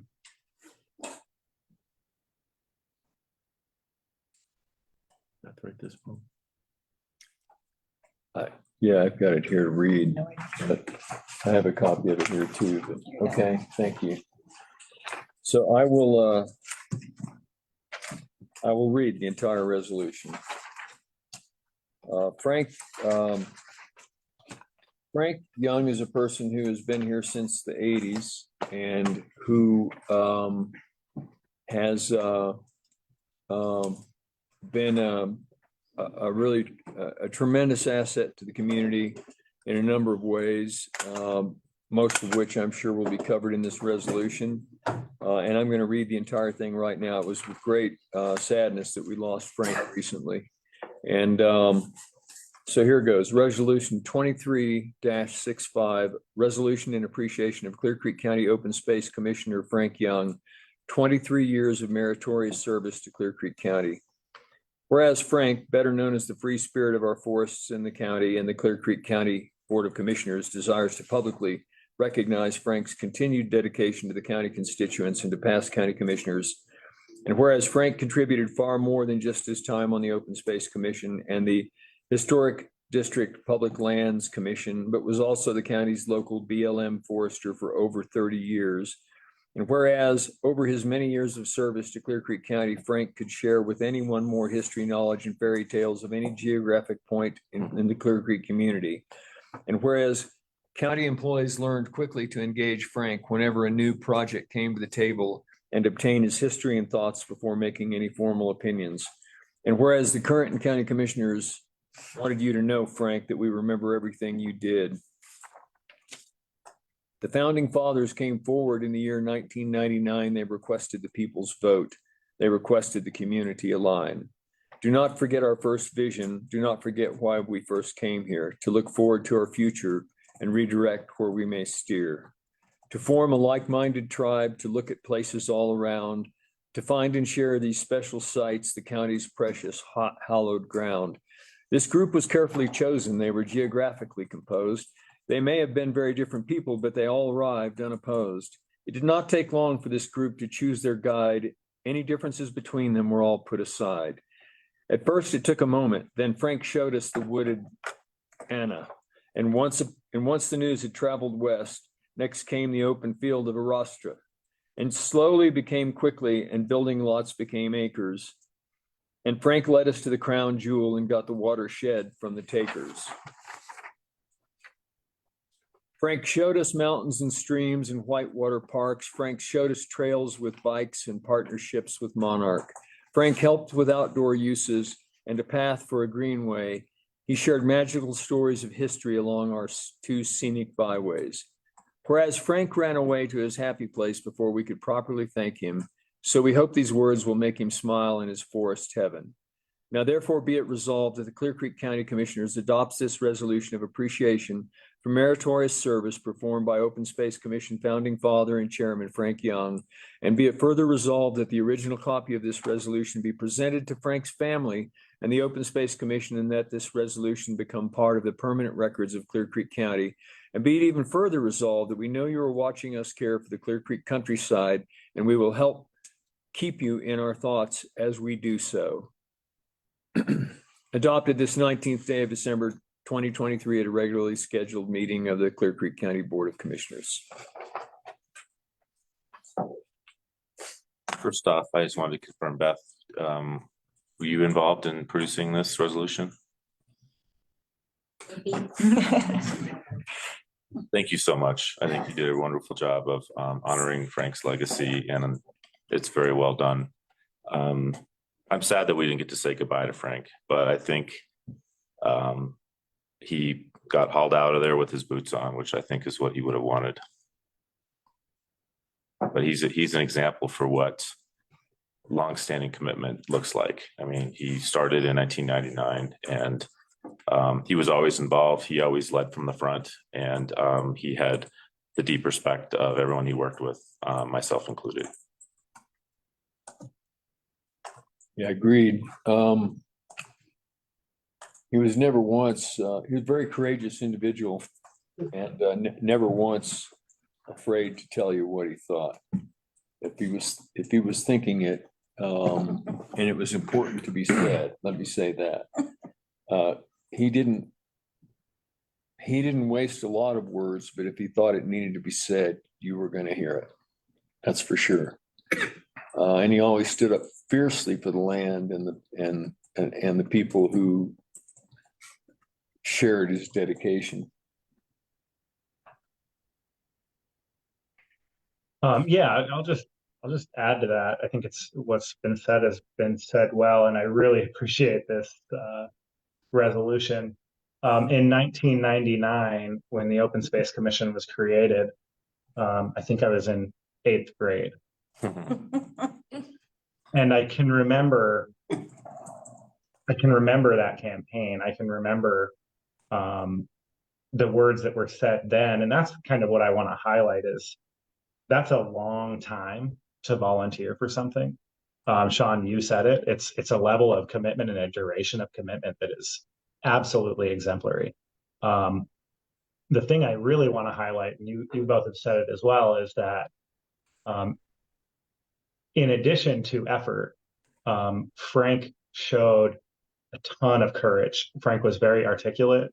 Frank was very dedicated to a vision of a county that had valued and protected its valuable open spaces. He always stood in the breach to protect those spaces, and the results of his efforts and his leadership can be seen across the county. The voters directed the county government to tax 1 mil every year and use a big portion of that money to acquire properties. We have done so. A great number of properties will be protected in Clear Creek County for a long time, and that is, of course, a shared legacy of the founding mothers and fathers of everyone that was involved in this, and everyone would point to Frank as the leading voice when the conversation got tough. So I know over that period of time of watching Frank's efforts and his skills and seeing the results in our community, I just am full of gratitude. I've had the opportunity to take some really rewarding votes to protect properties in this county. And those opportunities are the results of the efforts of Frank and the other founding fathers and mothers of the Open Space Commission. So we will miss him. And there's definitely a vacuum. This is a time for others to step up and show that kind of dedication and courageous leadership that Frank did. So I think that's what I have to add to this. Something occurred to me while you were speaking, George, a couple of things that I think are important. And that is that there were a lot of people I referred to a moment ago, the number of people he was dedicated not only to the land, but to his fellow travelers, those who shared that spirit and that work. And it included the county commissioners who decided to put it on the ballot, and those that came afterwards. And some of those that came afterwards, one in particular, former Commissioner Tim Mock was, I think, one of the first people that was an open space director here. I think he may have been the first. And I just want to know that we share their pain and recognize the pain they feel at Frank's loss in such an untimely fashion to go away the way he did. And I know that they feel it deeply. So I just want to call those folks out. And particularly, I know Tim Mock, who got his start here in the county doing exactly that. And then became a commissioner himself that was fiercely devoted to open space. So, and with that, I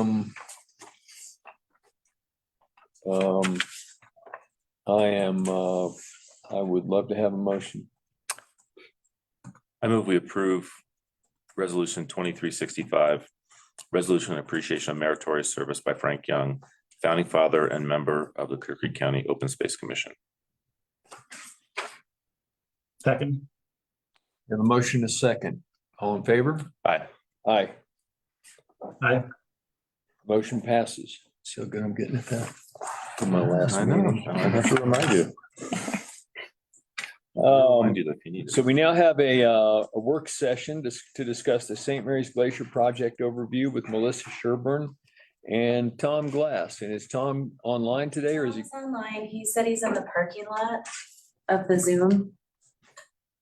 The waiting room? Oh, in the waiting room. Oh, I thought he was out here. I was like, come in. Tell him to come on in. We've got extra seats.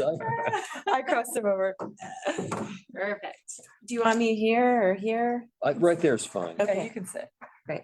Well, thank you for having us. Sure. Good to see you in person.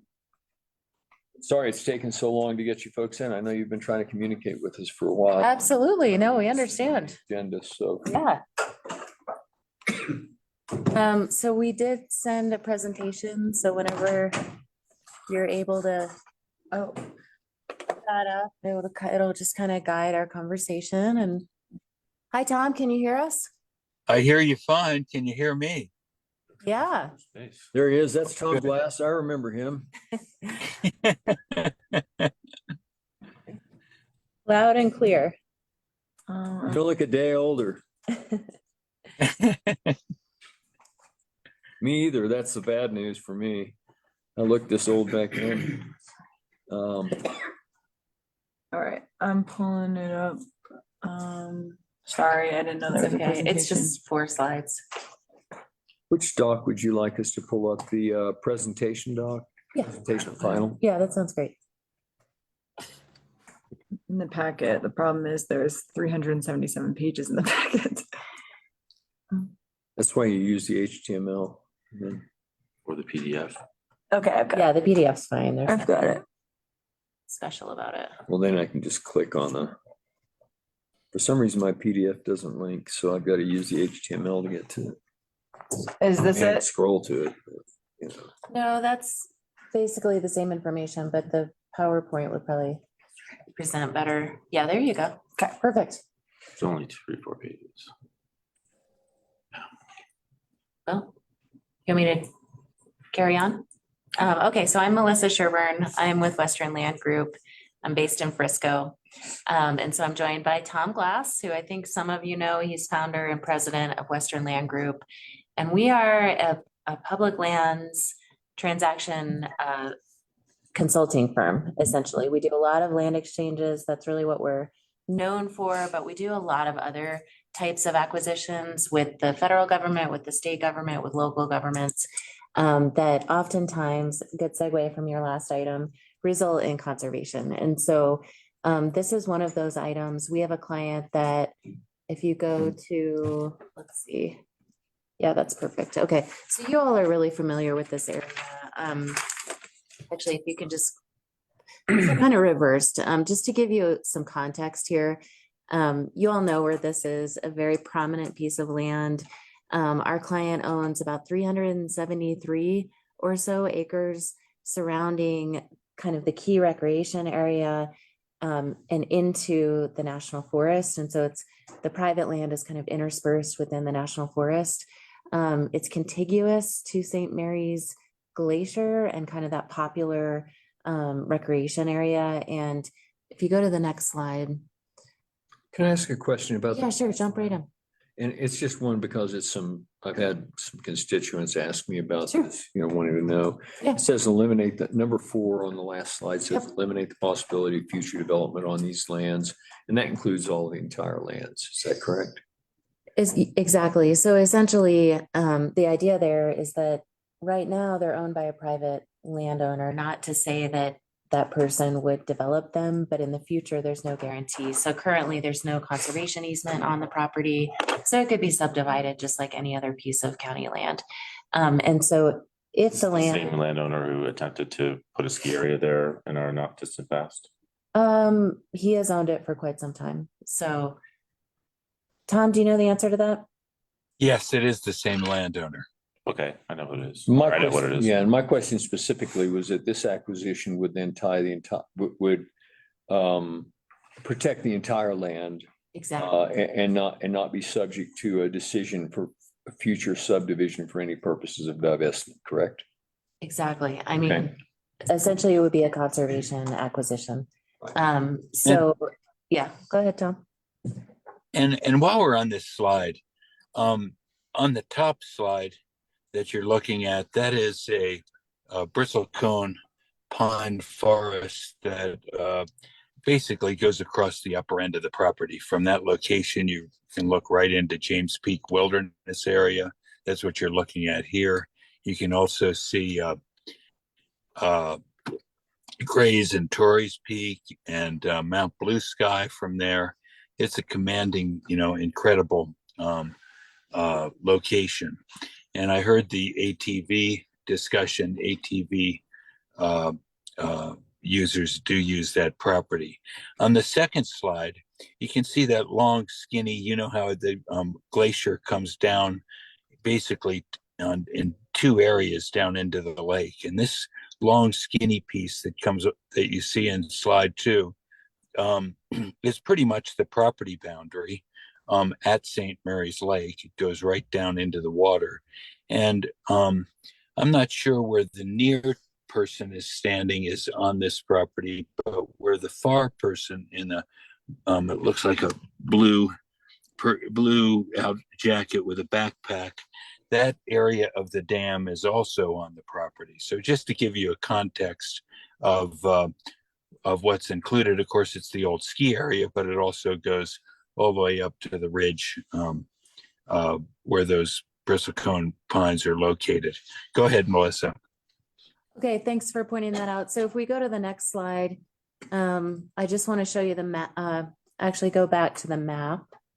Sorry, I'm out of order here. Yeah. But I do want to point out on the map, it's a little bit hard to see, but you guys are, I'm sure, very familiar with the area. And if you can, do you have a pointer by chance? And I can point? If it's not handy, don't worry about it, but I don't know if it's gonna work. okay. I just want to point out where the lake is and where people are actually accessing. You can use her mouse though. Yeah. Okay. Other people that do. Oops. And you can see where the private land sort of commingles with the recreation area. And so this is the lake, which you all know, and the private land cuts right across where the recreation trails exist. And so you can see that while that's not an issue right now, it could be in the future. If the property is sold, if those lands are closed to access, there's no easement across there. Essentially, it's public trails cutting through private land right now as it stands right now. So I just wanted to point that out. On the southern side of the property, as Tom pointed out, there are just incredible ecosystems. There are old growth bristlecone pine stands, and it's really a remarkable place that in our minds should be conserved and protected forever. So the reason that we're here today, and let me keep moving here. So we met with Commissioner Wheelock a couple months ago. We gave kind of the intro to you. What we're looking for is community support for the federal acquisition of this property. And I'm going to let Tom kind of elaborate on the steps to go. How do we get from here to there and what that might look like and why your support is really essential in this process. So Tom, do you want to walk us through that?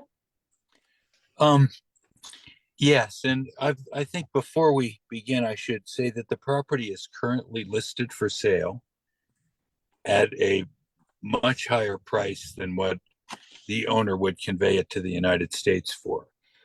The owner's preference would be to have the Forest Service acquire this piece of property. So there's no county money involved. This is all about Congress appropriating money for the acquisition of this really unique piece of property. And my hope is that we can get some movement in Congress, bill introduction in Congress prior to it being sold, or at least offers coming in. And that means we'd really like to have that support from Congress in at least the first quarter of next year. Now, what we're seeking is a line item appropriation from Congress. And what that really means, you've heard about line items and, special appropriations. Congress doesn't like to admit that they do them. The way that the Interior and related agencies appropriations process has worked over the last 5 or 10 years, instead of just having a line item in the appropriations bill itself, they put the line item in the committee report. So in this particular instance, it would say Arapahoe National Forest, and it would have the approved appraised value of actually it wouldn't be approved, but the appraised value of the property in the legislation. In this case, it would be, because it's currently listed, I don't want to have to say that publicly yet, but it's we have done some valuation work, and as I said, it's considerably less than than the asking price. So Congress passes the appropriations process, hopefully. They need to eventually. And then the Forest Service would begin the process of acquiring it, just like any, with land and water conservation funds, just like any other land and water conservation purchase. I hope that explains what the process is. And of course, I'm here to answer any questions you may have. I guess one last thing, we need the support of Clear Creek County. And we ask you not just for a letter of support, we ask you to help guide us in terms of where we need to go in Clear Creek County, who are the interest groups. Randy, I heard you speaking earlier. We want to conduct some outreach. If you would like to do it yourselves, we'd love it. But assuming that you are going to support this acquisition, we would appreciate any guidance you can give us so that we don't leave stones unturned in terms of this opportunity. At least that's how I see it, for the Forest Service to acquire this iconic property.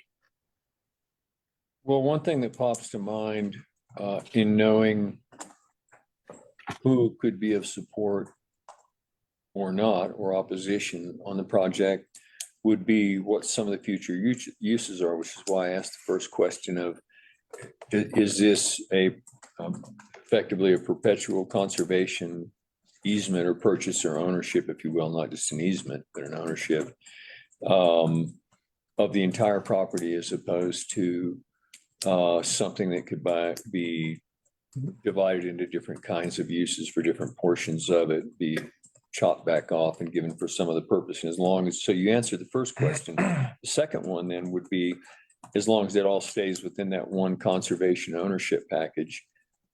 Conservation for what purposes? Because you mentioned recreation and a number of things here. And so and you show some very, very valuable, dramatically valuable landscape in bristlecone pine and in areas of life. And as we know, Colorado's a high mountain desert with a thin veneer of life over a lot of granite and sand and stuff like that. And so the kinds of uses that you have up there and that you enable and continue to enable can have an impact on what that is. So I guess two things are, who are your current supporters that have signed on, and what are the uses that you're imagining being allowed? What trail uses, what uses are you imagining are allowable at this time? Because you must have some idea of what those are to devise this concept. Quick clarifying question. I think this might be simpler, but maybe I'm wrong. This looks like the federal government's going to acquire this, and it will just become part of the forest and be treated exactly like the rest of the national forest. Essentially. Okay. Yeah. I mean, so I was going to subject to the management plan of the forest. I was going to say, so, I mean, in terms of timeline, the acquisition would come first and it would be subject to existing management, but then of course there would be future management planning that would go into place. And so I think that we don't necessarily have an answer for you in terms of what those specific uses would be, because it would really be up to the Forest Service, who would be the future owner of the property. I recall now that I asked this Right? question in a different way when we met previously, and you Yeah. answered it the same way. Did I? Subject to the management plan. But let me add to that, because if the county feels strongly or has preferences in terms of managing this property, because we're going to Congress, we can dictate the management on this property beyond just the way that the federal that FLPMA and the Forest Service are set up is that when the property is acquired, and if there is no other direction from Congress, that the property would be managed consistent with the adjacent or surrounding properties. There's no requirement when it's Congress to do that. Congress can say this should be managed for A, B, C, and D, and the Forest Service is encouraged to improve the trail from point A to point B. There can be some additional management incorporated into this, and it happens all the time. You don't want to have a 20-page ATV plan that I heard you talking about here earlier today, but you could reference such a plan if it existed in that guidance. So you can be a little creative, commissioners, if you wanted to. Randy, when we met before, I told you we really wanted to start with the commissioners and get your advice and guidance. We didn't want to get ahead of ourselves. I will tell you that we've had field trips with members of Senator Bennett's, Hickenlooper's, and Congressman DeGoose's staffs. They love the property. They think it's great, but they're not going to act or make a recommendation to their bosses until they hear from the county. And so I've really not wanted to generate a lot of community dialogue until we had this meeting. But rest assured, any guidance or direction that you give us, including outreach, we will take it seriously and get on it, when January comes.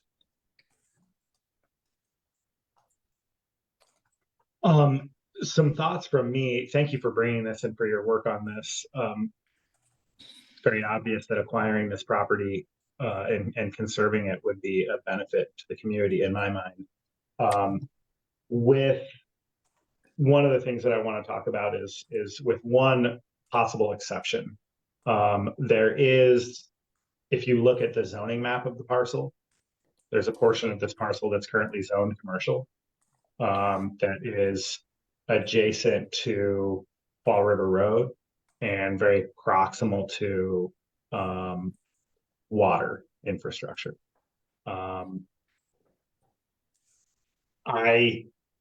With respect to that parcel, it appears to me like there may be development potential and there may be less open space value than, for example, the bristlecone forest up on the ridge or the portion of the property that covers the lake. And so I wanted to ask whether that opinion is shared, whether there's been any conversation about potentially subdividing the property before sale, so that if we do feel like that parcel, it has development potential, it remains in private hands. Do you have thoughts on that, Senator Glass? Absolutely, we can do that. We could carve off a piece and keep it in private ownership. I think the owner would like to see a path to development beyond, just carving it off. But now is the time for you to think about that, because we can, in fact,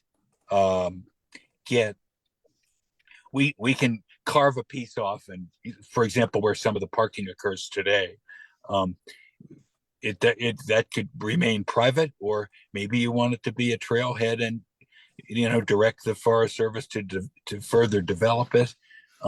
We would not want to dictate that to the county, but we would ask the county what you want, and we'll try to this is great. We don't have a bill in Congress. We haven't asked for any special provisions, and so we'd have to discuss anything with the owner.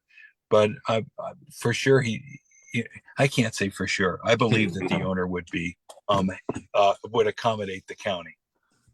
And thank you for pointing out, the other sort of option would be to have our opinions about the utilization of that particular piece of that piece of the larger property be recorded by Congress, right? If, for example, we thought that the federal government should operate it as a paid parking lot. So, okay. Thank you for helping me wrap my head around that piece. The other thing that I want to, you've been at this for a long time, and you probably remember the Beaver Brook watershed acquisition. Mm-hmm. Did it follow the same process that you just described? Very similar. And we did that. We were a consultant on that project, as I recall. And that was in the days when they actually put the language into the bill rather than into the committee report. And I don't remember the details of that. Andy Wiesner on our staff is who handled that, but it would be very similar. That was a Land and Water Conservation Fund acquisition, as I recall. Okay. Thank you. That's very helpful. One of the shortcomings of that process, or what's happened since, and Sean, you'll probably appreciate hearing this from me instead of having to say it, because usually you're the one that brings this up, is that the step after acquisition is for the Forest Service to create a forest plan for that parcel. To date, we have not seen a forest plan for the Beaverbrook watershed lands. And I believe that to be a problem that we all, are aware of, which is that the Forest Service is underfunded, right? If they had the funding, they would come up with a plan. Is there anything that you would suggest we do now or think about in terms of how we approach Congress to try to get a better outcome with respect to the Forest Service developing a plan for this property and having policy on that land, more rapidly than we've seen with the Beaverbrook watershed? Well, there's a number of potential approaches. We could direct that. We could have a couple of sentences in the acquisition of the St. Mary's piece that said something like the Forest Service shall develop a management plan for this area within X now, and the management plan will include A, B, C, and D, and whatever else the Forest Service thinks is important, and they'll complete that plan within, let's just say, 2 or 3 years of enactment. I don't know how people would react if we threw Beaverbrook in there. I bet you the delegation would be open to it. And the only one who's really going to care about this is our delegation. So maybe we could, weasel in some language that dealt with the Beaverbrook Floyd Hill plan at the same time that we're dealing with the St. Mary's Glacier acquisition plan. We would never, at Western Land Group, we wouldn't think of what those provisions would be. We'd rely on you to help guide it. I agree with that. And there's one other thing too. And I'm kind of thinking along the lines of, if we're going to get Congress's attention to do something important in our county related to national forest, we might as well look long and hard at other areas. And we have a ski area that's currently burning wholesale amounts of diesel to create electricity for their operations. And I believe that the reason why is because of some regulations related to scenic byway and the inability to have aerial power come to that facility. And I don't know exactly what I would call a variance process at the local level to provide some exceptions. So that's another thing that kind of comes to mind if we're going to go through this effort, if there's a way to entertain that sort of a solution as part of this process as well. And I with that said, I wouldn't want to threaten the good work that's already underway, but I just thought I wanted to kind of bring that up too, because it is, we're talking about protecting our climate in sensitive areas, and burning diesel to transport skiers is something that normally stopped happening about 50 years ago.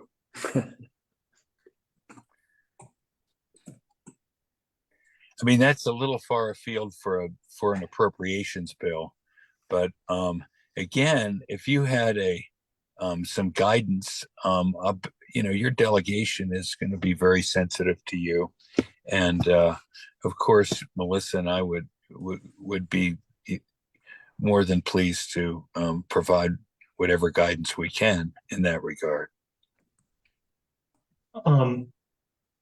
Thank you. The last piece of this is, in my mind, is to understand sort of what our next steps might be.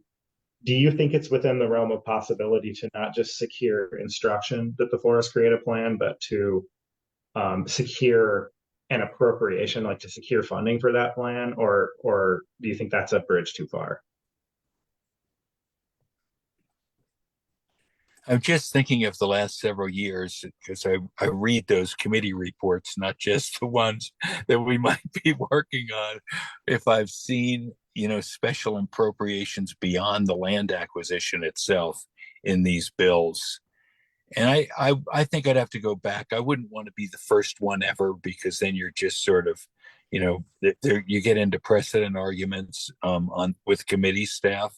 But that's a question we could ask. It'd be great to set aside some money for parking lot improvements or trail improvements, if we could. But I don't, LWCF is primarily this particular, it's not really a quadrant, but component of the program. Some of the groups like Nature Conservancy and Trust for Public Lands, they're kind of covetous of keeping the uses to land acquisition. Okay, that's fair. Thank you. That's really helpful. I mean, the general summary of my position on this is that I would love to see it happen. I would love to see our board be in support of this, and maybe our staff can help do a quick kind of help us understand the state of the conversation around that piece of the parcel I was bringing up, whether there's actually development potential there or not, as one next step. Yeah, I think having staff look at that could be helpful. My initial assessment, and I haven't gotten into the topography too much looking at this. I am looking at clear map also, as well as the presentation. The one piece in particular that you're talking about, which is the, I believe let me go back off of this here for a second. Filter there, excuse me. The particular piece, sorry. You want to put the map back up, Melissa, or I don't know who's running the map. No, I don't think that's necessary. I was looking at the particular piece of land that was zone commercial George was talking about, the larger piece near the bottom. You could say that that was the PT Nebraska Lincoln Placers, which are zoned, I think it was C2, but I'm not sure, C1 or 2. Another way to look at that would be if the commercial use of that we thought was beneficial would be for parking, that parking would be for recreational purposes. And in that case, that would be a use that within the U.S. Forest Service Management Plan, for example, for access to St. Mary's Glacier or something like that, it would give the Forest Service the ability to have the land that they need to provide the parking for recreation, if that's our concern. And so since the idea is that this is a good opportunity to preserve land and conserve land for both recreation and water resources, I kind of like, having that in the hands of the Forest Service to make that determination so that they size parking to meet recreational need that they desire to see, number one, and so that they also are able to do it in a way that is protective of the natural resources in the water. So rather than say that could be carved out to turn into public hands for private development, you might get an unintended consequence with regard to that private development. It's currently private land, and I think some of it may be used for parking, and some of that parking may have been managed in a way that's been a little bit less than responsible and collaborative with the county government with regard to the agreements we already have. So that's another way to look at that, is to say that if we're thinking about recreation and conservation, to have that particular chunk in a place where it can be managed by the people who are managing the parking for the recreation, can manage the parking to suit the level of recreation that they want. Sure. It's a more holistic way of looking at managing a parking usage, for example. And then they can bring in a vendor, as is done now, but they'd have control over that vendor, which they don't have right now. So I think that's. So I mean, I kind of tend towards keeping it all in one piece as opposed to carving that chunk out and letting it operate, to let it operate as parking for recreational purposes on U.S. forest land, but owned and managed completely separate from the U.S. Forest Service and out of its control. Okay. Yeah, thank you. Those are all good points, and I don't have an opinion. have a tendency to do a layperson's evaluation of development potential on anything I'm looking at because of our crisis relating to housing, the size of our tax base, et cetera. Mine So too, that, mine too. so that a conversation that I think should be had, and you make really good points. I think if our staff were to look at that and say it's primarily suited for that purpose, that the purpose it's being used right now commercially, which is parking for recreation, then it's a different answer than if they looked at it and said, oh, here's a great opportunity to add a whole bunch more housing on the St. Mary's water system and then come up with some money to improve the water system. Now, let me make a suggestion here is that all of these are great ideas and we would love to work with you on it. Maybe we should, at the pleasure of the commissioners, of course, you could direct staff to work with Melissa and come up with, kind of the issues and concerns that you'd like to see addressed in this language.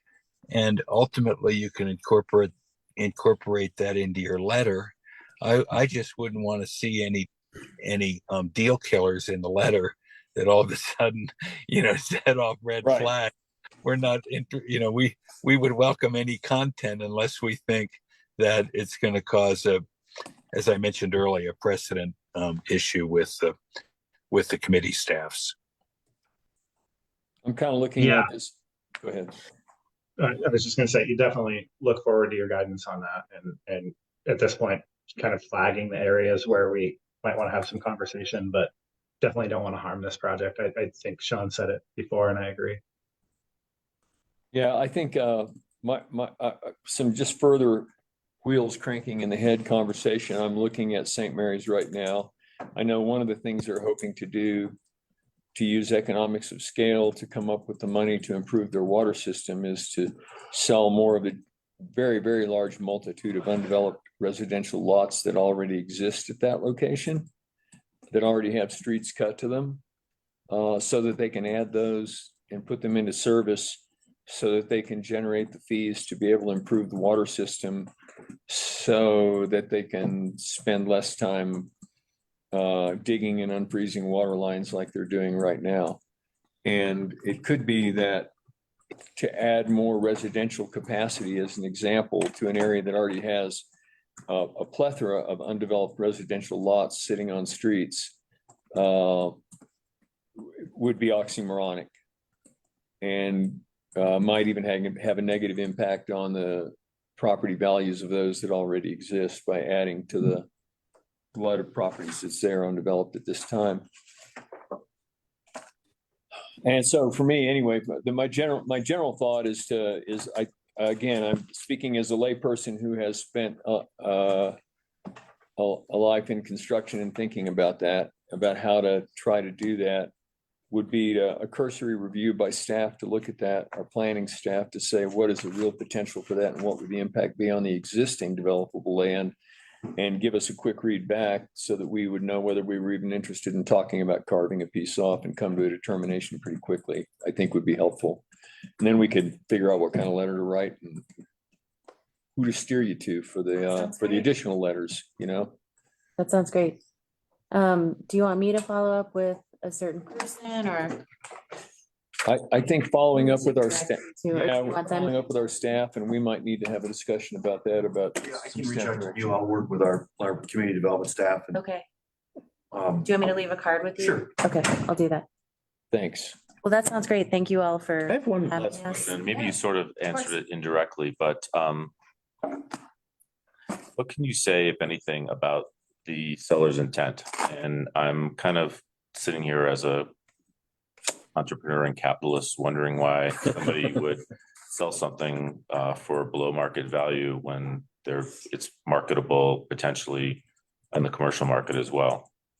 Well, I'm going to let Tom answer that because he knows our client much better than I do. But I think what you see is what you get, that there's a motivation for conservation for the state of Colorado and our forests. But Tom, do you want to elaborate on that and explain?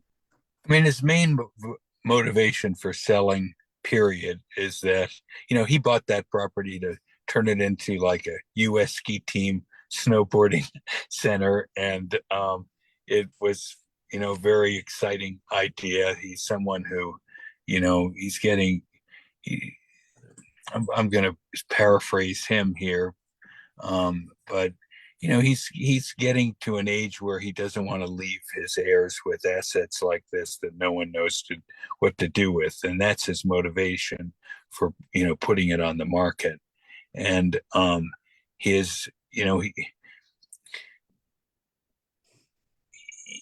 he has a high price on it in the hopes that he almost doesn't get the high price, that he would, be able to get a Forest Service approved appraised value no matter what, and maybe even donate some. But he's not, he doesn't want to have all his eggs in one basket. And so once there's a bill introduced, I expect that we'll see that listing expire and will, go forward with Congress. But in the meantime, I know there are people looking at the property. It's been, I don't know if any of you have seen the video that the real estate company posted. I think that sort of tells you where they think the market is for this property, and they have been showing it to investment groups. This is if you want to see this property preserved and not spend county dollars, this is a great opportunity. Mm-hmm. Okay, I kind of suspected that was the case, but I thought it was nice for you to put it on the record too. Thanks. I know we've had some, and I don't know if this is a case with this property or not. I know we've had a lot of properties over the years that we've worried about seeing them turn to either open space or something like this, a watershed, because we lose the developable property. And there's always this light bulb that goes off over my head. Well, if the private sector is owned it this long, Yeah. I'm thinking about some property that was by Empire that we were very concerned about having converted to open space. And not our open space. It turns out it turned into, I think, CPW land or something to that effect. And, GOCO helped enable it. And the deal was, I know the owner of that property had been trying to develop it in the private sector for many, many, many years and been unsuccessful in doing so and figuring out a plan to make it work. And he had the right to do it the whole time. So I think he finally sold out to the highest bidder, which was for an open space purpose, and wildlife conservation. And there's a lot of other land for sale up in St. Mary's. Anyway, okay, well, that's great. If you can. All right, thank you all. Appreciate that. Yep, definitely. Thanks for having us. Thank you.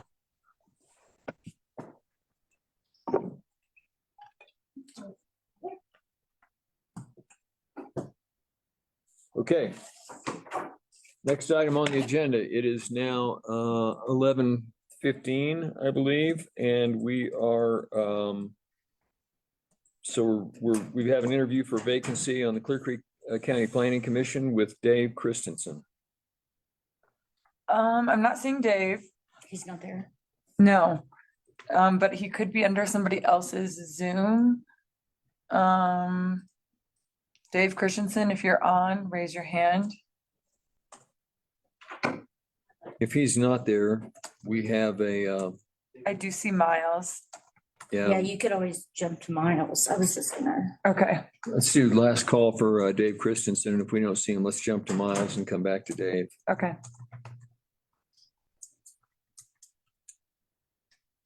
Okay. Miles is joining now. You can go ahead and turn on your camera and unmute yourself if you want.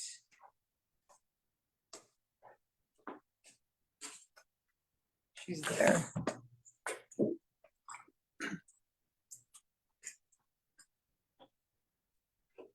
Oh.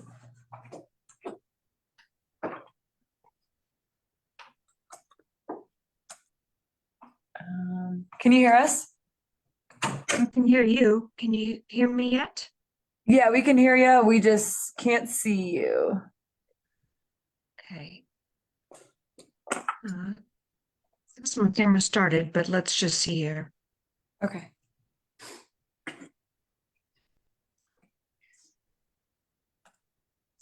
Did a bit of an updating. Let's see.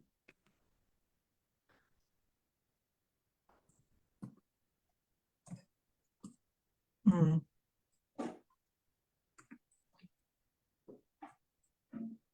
Let me check video settings. It looks like your camera's on. It's just is showing us like a white screen. Is the laptop open?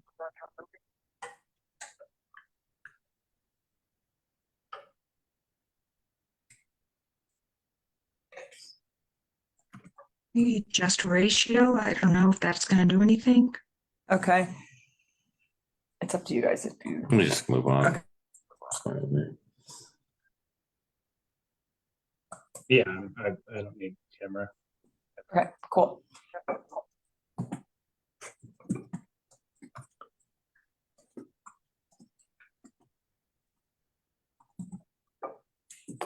And we did not receive a resume, is that correct? Not a resume, no, just her application. Application form, okay. She's asking for This reappointment. is Martha Miles. I've been the person on the board for a long time. This is just a renewal. Right, I'm aware of that. Thank you. I was just Sorry. looking to see if there, see if we had any other documents included and we don't. So other than the application. Well, thank you for being They filled here. out the renewal documents for Beth and sent those over. Did they not make it to you? There's an application form that's Yeah. filled out here. We have them. Yes. Okay, well, thanks for My reapplying. apologies. I'm not sure why the video is not coming up. I don't know. It did a Zoom updating prior. I'm not sure why. Let's see. I'm not sure why it's not. Me either.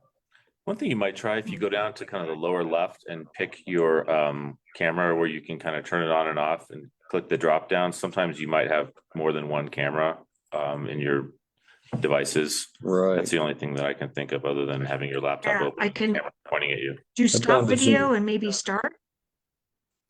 Yeah, and right there too is where you can pick your camera. See your video settings. Yeah. Right, no, on the upper left under Zoom preferences, you can also sometimes you can go to your audio video there and it'll give you a list of cameras also.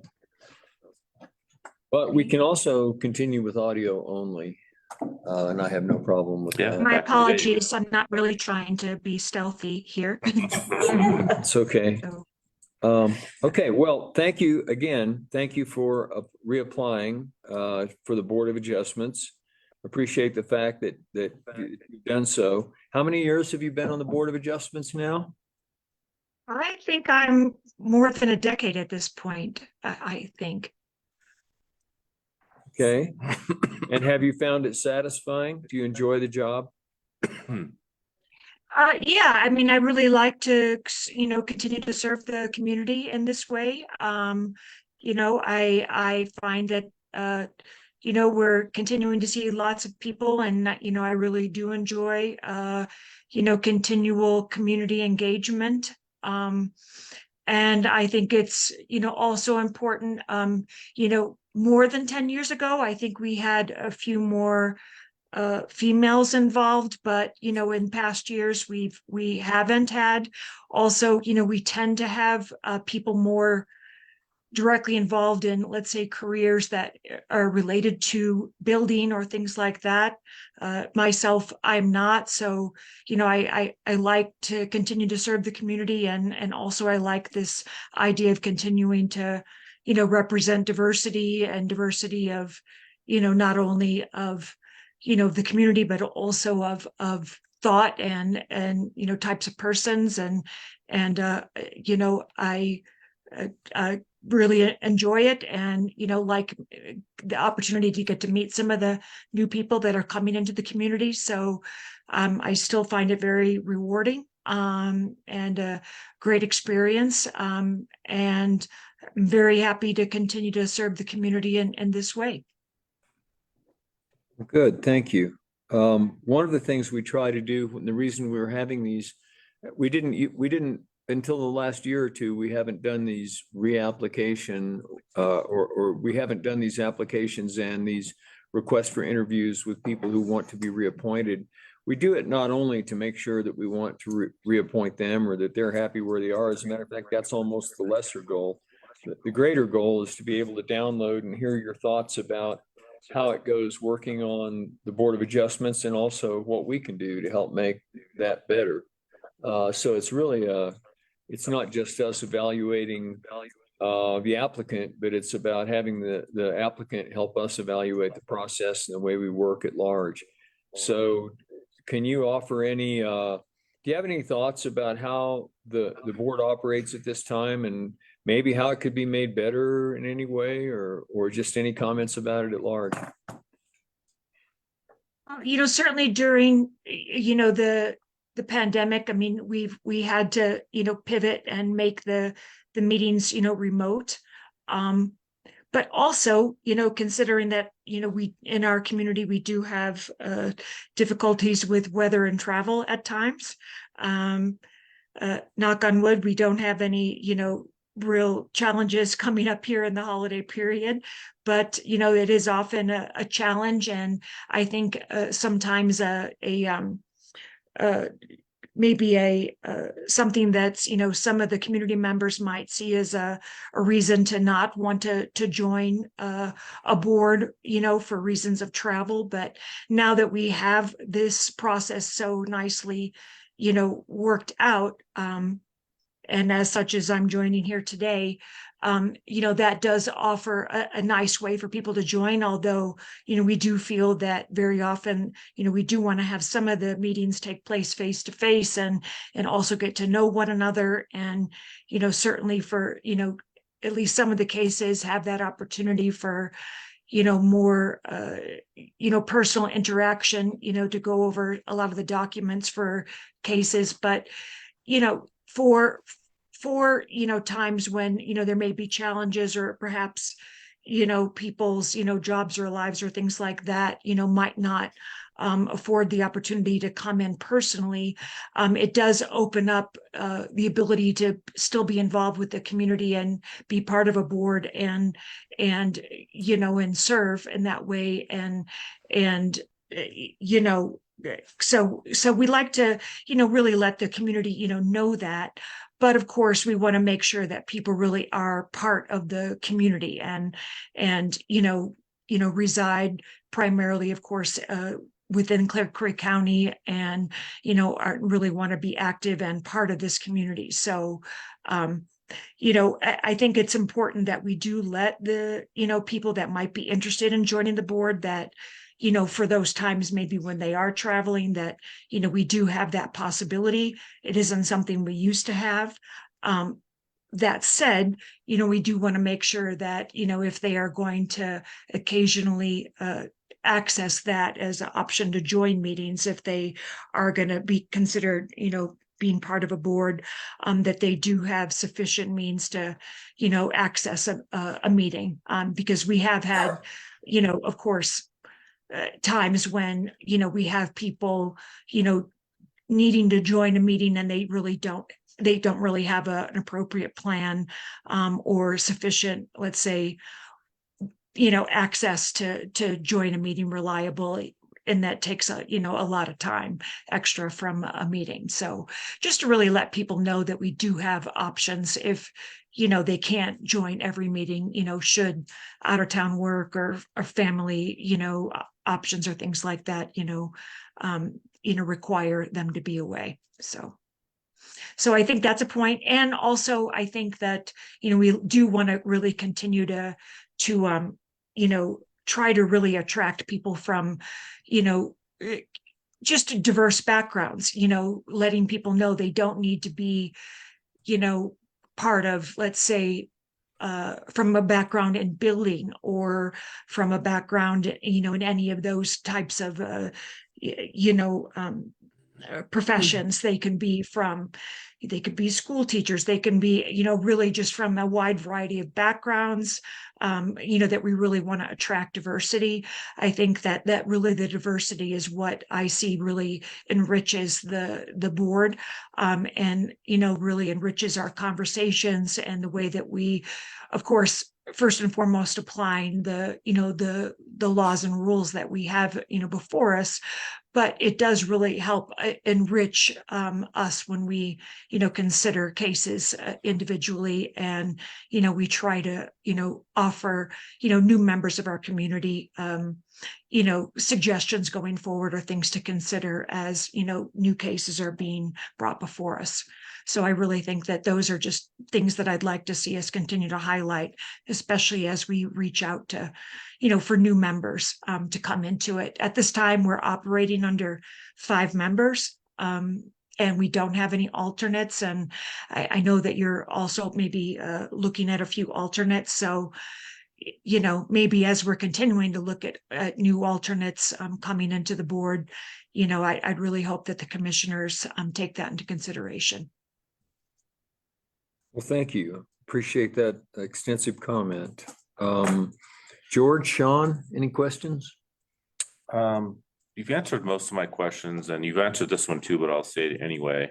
I think sometimes people who've been serving for a long time, such as yourself, and thank you for your service, by the way, feel a sense of obligation to keep serving, especially since there's only 5 members. But this is also your chance to tap out. So if you've had enough, don't feel obligated to keep serving, and you can kind of we welcome your service, but like I said, one of the reasons why we have this conversation is just so people realize that we appreciate their service and don't expect it to continue forever.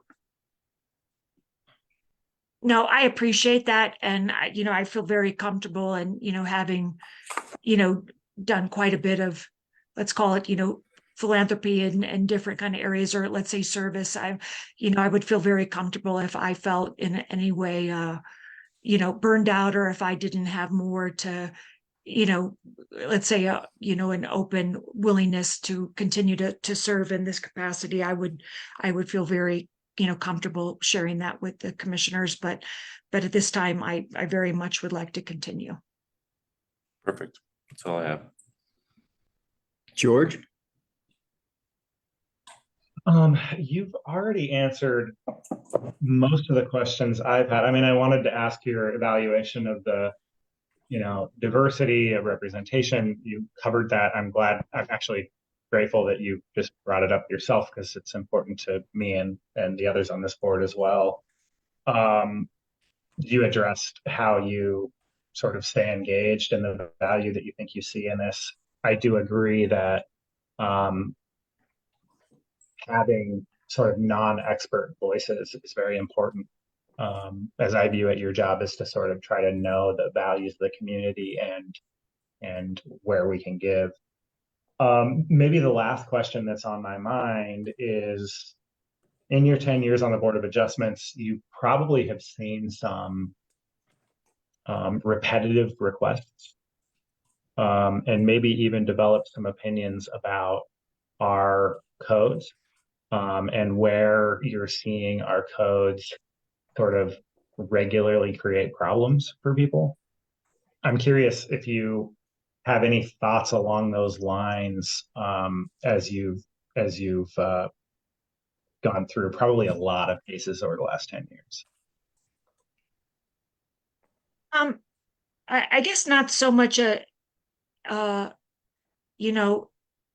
opinion, but it seemed that we, for a while, we used to occasionally just see, let's say, I'd call them challenging properties, kind of come up with, that created some, unusual hardships, for that brought cases before us. But I would say that some of the cases that we're getting now, I think that we're, and because, some of the property size things that have, changed, we are kind of seeing a bit more of some properties come up that really, I would say, push the boundaries of,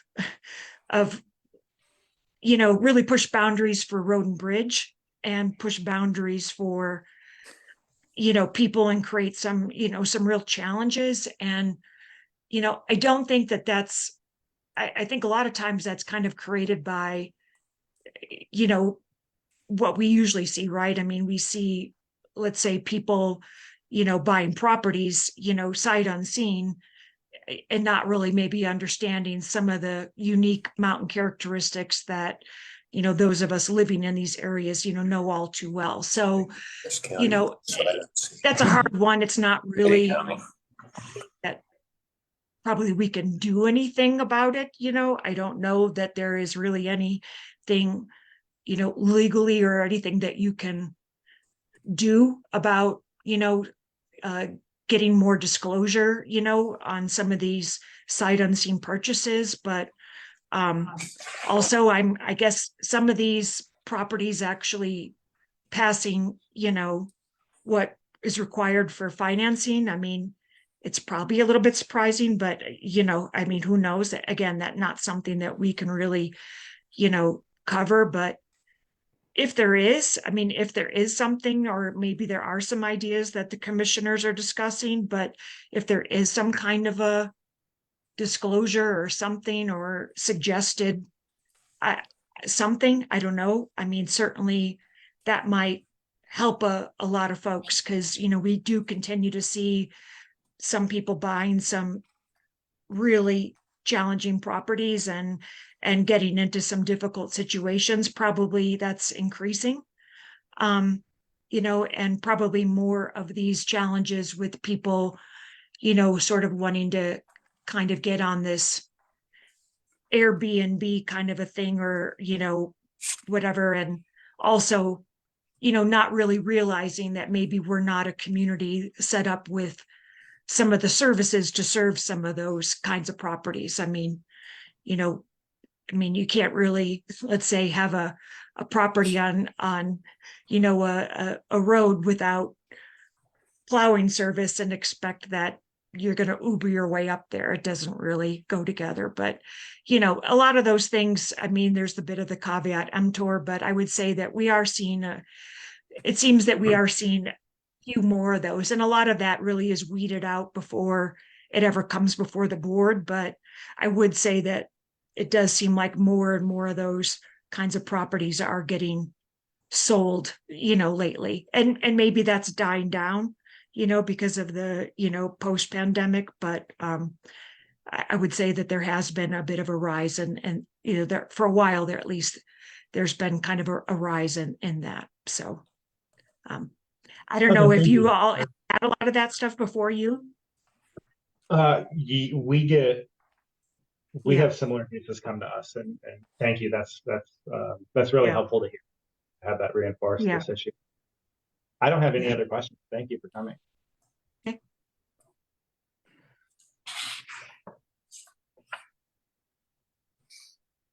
Yeah, the only thing I was going to add, George, is that, just like I'm sure that you did, we, in those cases, we follow the guidelines, and that's kind of what we have to go to. So, yeah.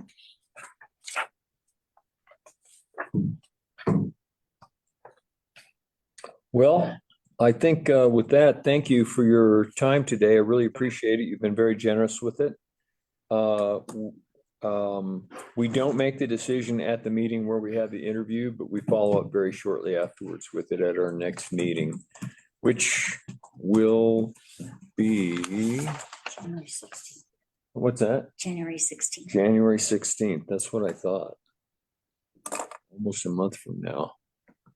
Because we're not going to do the day after Christmas, and we're having our retreat on the 9th, and we're not doing it on the 2nd, the day after New Year's Day. So that said, thank you again. I really appreciate your time, Martha. Thank you all very much. Appreciate your time as well, and wish you all a very happy and safe holiday period. You too. So do we have Dave Christensen online for the next item or the last item? No? No, I don't know. No, he's not there. Why don't we move to the discussion about the candidate to fill the Mountain District Representative slot at Colorado Counties Incorporated? There are two representatives. There are two people vying for the position right now. One of them is Merritt Linky from Summit County, or from Grand County, excuse me. And the other one is Eric Stone of Teller County. I know we've been solicited by one of those two people. I guess first I'd like to hear the thoughts of the other two commissioners on what they think regarding that. I don't know Commissioner Stone very well, and I'll be very brief, George. I know Merritt. I know he's done this job before. I think he did a good job in the past. So unless someone else feels strongly, I can be persuaded. I think Merritt might be my preference. Yeah, I don't know that Merritt was has Merritt had I know Merritt's been the chair of the Mountain District. I don't know that he may have been. Has he been the appointment to the board of directors? I don't think he has. So this is the first time for that. But he did a good job as the chair. I agree with that. Yeah, pretty even-handed. George? Yeah, I mean, I was going to suggest one of the options in front of us is to simply delegate this decision to one of the three of us. We also probably can just arrive at opinion pretty fast. Sean, I share your opinion. I think that the CCI is a bipartisan organization, and the CCI board of the last couple of years, I think, has done a really good job managing partisan tensions. And kind of building a stronger, more collaborative culture within CCI. I would like that the Mountain Region's representative of the board continue to embody and embrace that. I think Merritt Linky is very well positioned to continue to build on that legacy of that board. So I would support Merritt as well. In the case that they're both still in there, I believe there may have been some discussion around whether one of them wanted to defer to the other, but yeah, my preference would be Merritt Linky as well, based on what I know of his demeanor and his approach towards disagreement. I think that he's the right choice. Yeah, I think so too. And I don't think there's any need to defer it to later. It's going to be pretty simple when we get there. And I kind of like doing our job. And I think that I'm complete. I support Merritt also because he's a neighboring county, and he knows he's able. When we talk Clear Creek County issues, he's able to understand those issues, and so I'm all in favor of just supporting Merritt on this ballot, and going ahead and making that choice at this time. If you guys are okay with it, sounds like we're all on the same page. Sounds good. In terms of next steps, is that who's going to communicate that to, or I guess Randy is our chair. Are you going to, I think that the vote was to be executed via a form or something that's in our email. It's in front of me right now. Yeah, I've got it in front of me to the in a hard copy, but I can also submit it via email and respond. So I'm happy to do that. Okay. Do we still have Dave Christensen not online? No, we only have 5 people and he's not one of them. If we have an applicant for reappointment to a commission and they don't show up for the meeting, should we just defer this to a future date? Sure. Okay, I would suggest we do that. Unless one of the other commissioners wants to go ahead and Fine with me. reappoint based on his lack of attendance. I'll let you know if he shows up, but I'm not seeing him. Yeah, I know he's traveling, so it might be a connectivity issue. Okay, So I just, because I was just looking at my recent communication with him and he said, yes, Zoom, please. And we have confirmation of the date and time and everything, but I know he said he's on the road. where was he headed? Don't know. Okay, might be in. Yeah. Does he have a significant other who he's under their Zoom or anything? Cause yeah, I don't, I don't know. okay. He would have announced himself. Yeah, I feel like he would have raised his hand. well, Yeah. right now it is exactly 11:40, which coincidentally is the time that we had scheduled for county commissioner updates. So we are accidentally on time if David doesn't show up. So county commissioner updates, what do we have? How's the weather in Lima? It's a little bit of a cloudy day, so the temperature's a little bit lower than normal. It's probably only 70 degrees or so. And the surf has been kind of low this morning, so that's just fine, but it's supposed to get a little bit bigger this afternoon, which is great because I'm gonna go hunt some waves. I was wondering if 70 was too cool for surfing. I didn't think so if you had a wetsuit. So, and I saw you had a shorty on the other day. I thought, or was that a long one? I couldn't tell. That was a paddle board, actually. It was a stand-up paddle board. Anyway, so but I'm in Peru, I'm visiting family. I have been working, I have some updates for you all. The first is the GROC process has been moving forward. You know, we selected 5 buckets of areas we wanted to fund. We were able to make decisions on 2 of those areas. And we received a very strong application to perform recovery community organization services and chose to move forward with getting that under contract. Clear Creek County's application to the co-responder funds was accepted. We should expect, if it hasn't happened already, that staff will be contacted to begin discussing that contract. If you recall, we applied for $200,000 to go from a staff of 2 with the co-responder program to a staff of 4. So that's good news. Gratitude to staff for getting that application done. So that is the GROC update. Within CCAT, we have been working to establish our priorities and figure out our next steps on the short-term rental pre-classification bill, on a potential real estate transfer fee bill. I've been pretty engaged in those conversations, and thank you to Peter, who's been helping me understand some of the legal nuance. Other than that, I don't have anything to bring to you for feedback or guidance. Yeah, so that's my update. Okay. Sean? I've been working with members of the RETAC. I got appointed to the EMS HUTF fund task force. Quick history. The HUTF fund was last changed in 2009. It went from $1 to $2. So every vehicle that's registered in the state of Colorado, $2 goes toward this fund, which is around $10 million. It used to be around $12 million, but in 2017, trailers got reclassified and no longer are subject to that fee. But long story short, since 2009, inflation has ravaged that $2, and the legislature has landed a number of unfunded mandates on CAPG EMS division. The latest one is the ground ambulance licensing mandate, which is Colorado was the last state to have ground ambulance licensing managed at the local level. You guys probably all remember we do that once a year for Evergreen Fire and for Clear Creek EMS.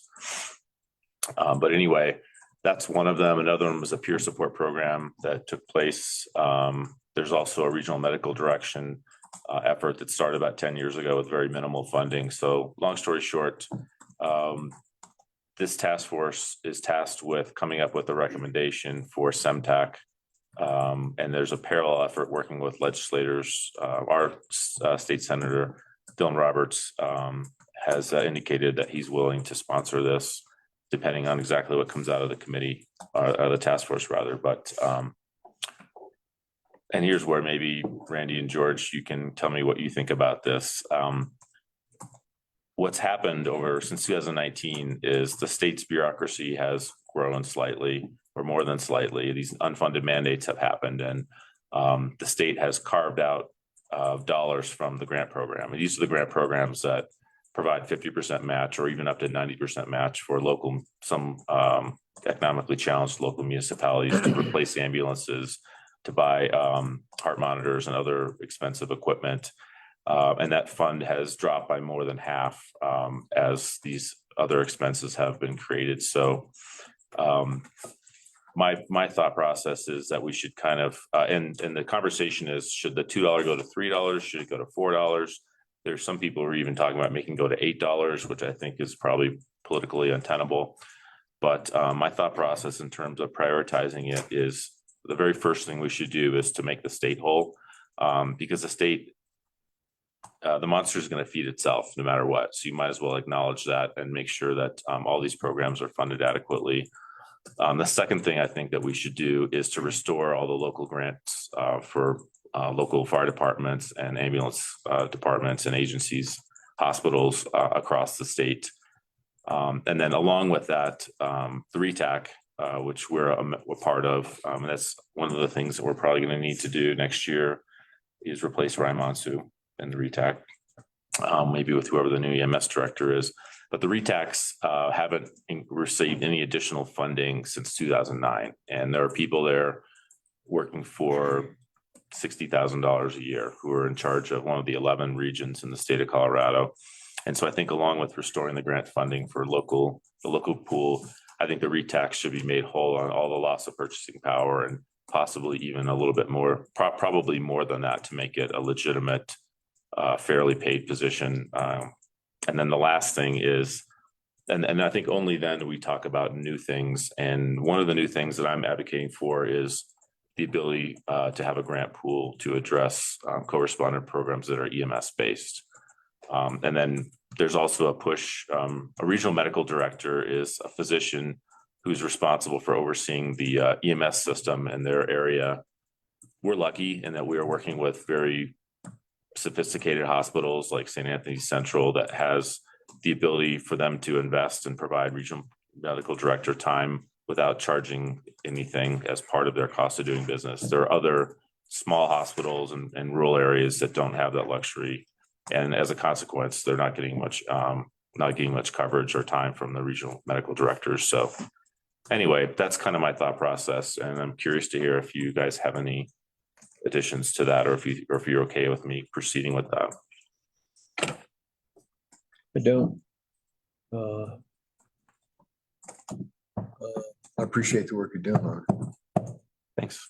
I know it's a major interest of yours, and I know that you pay close attention. And George? Yeah, no, I mean, I fully support the concept. I appreciate that you're putting such careful thought into it. I'm interested in knowing what, if anything, this board can do to be supportive. I know as individual commissioners, we can, help out, but I'm also interested if there's anything this board can do, such as supporting the bill once it's introduced.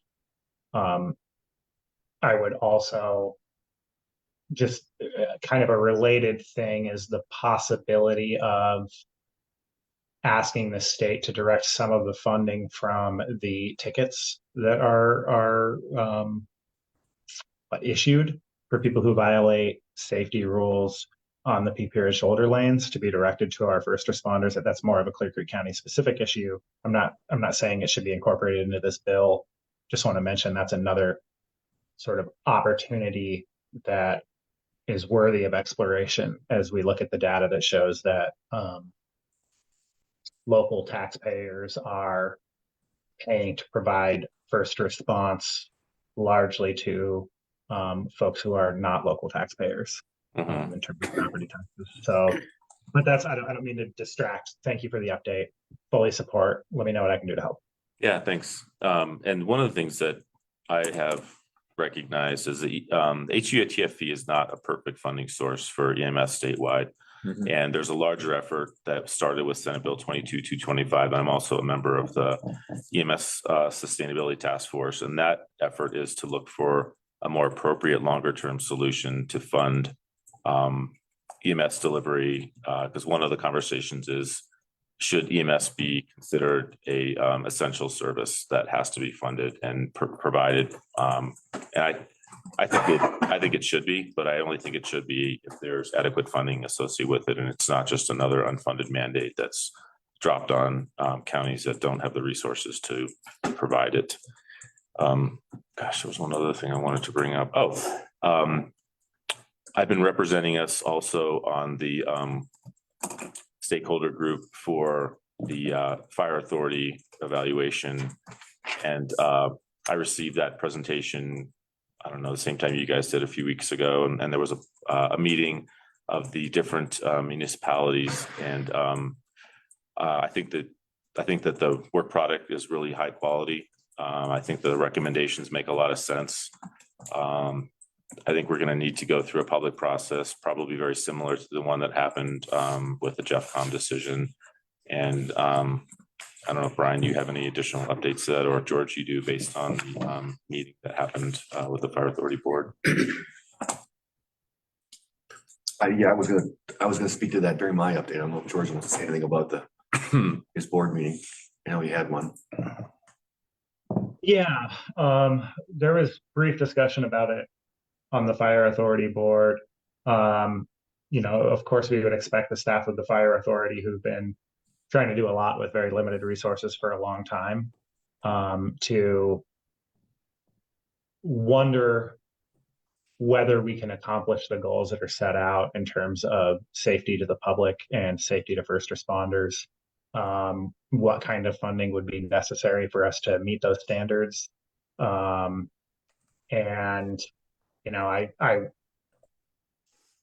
I encourage everyone involved in the conversation to really think first about what we need, and then how much that costs, and then try to figure out how to fund it. And I do support a public process in terms of making the public aware of the information in this report, seeking their feedback.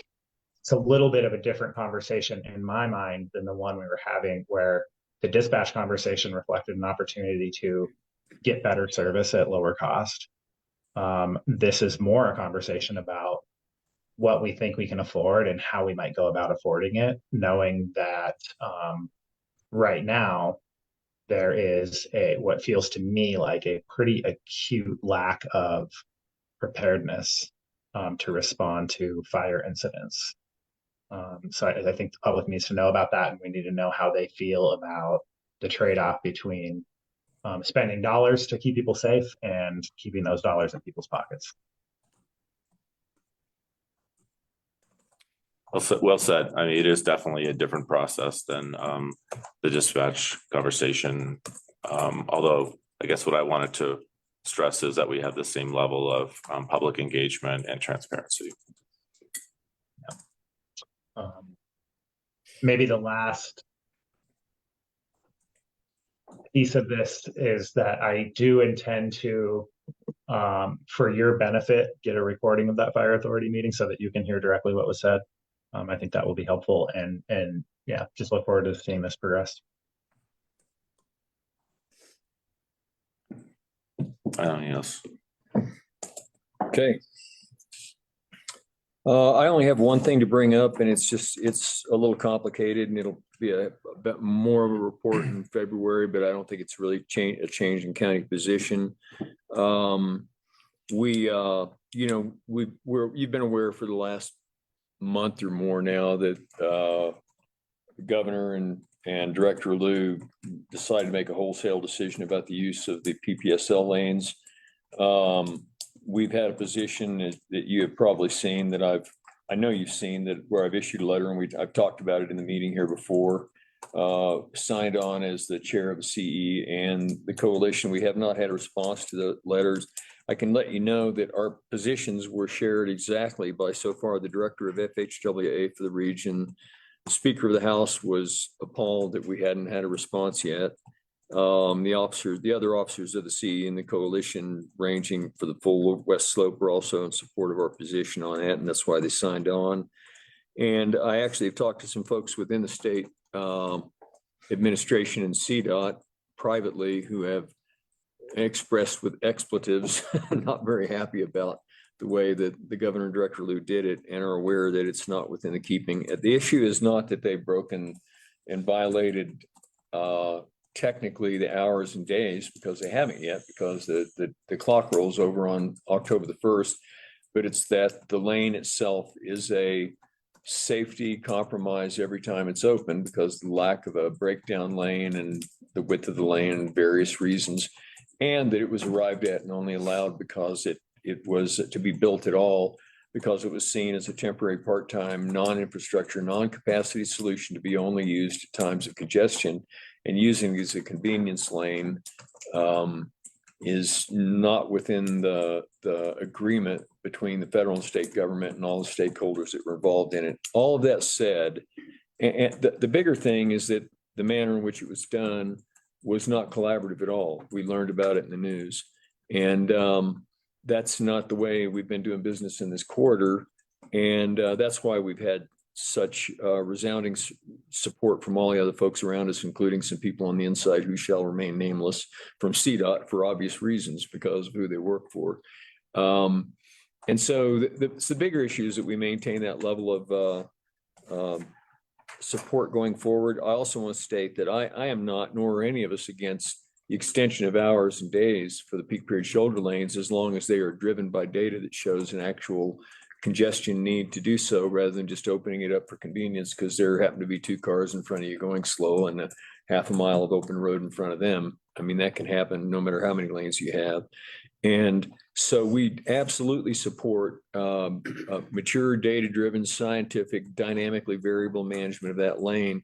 What we're not seeing is that it's being managed in that way. They push the easy button and just say, we're going to open it for this week. We're going to open it every weekend, both directions, no matter what, and burn a lot of hours.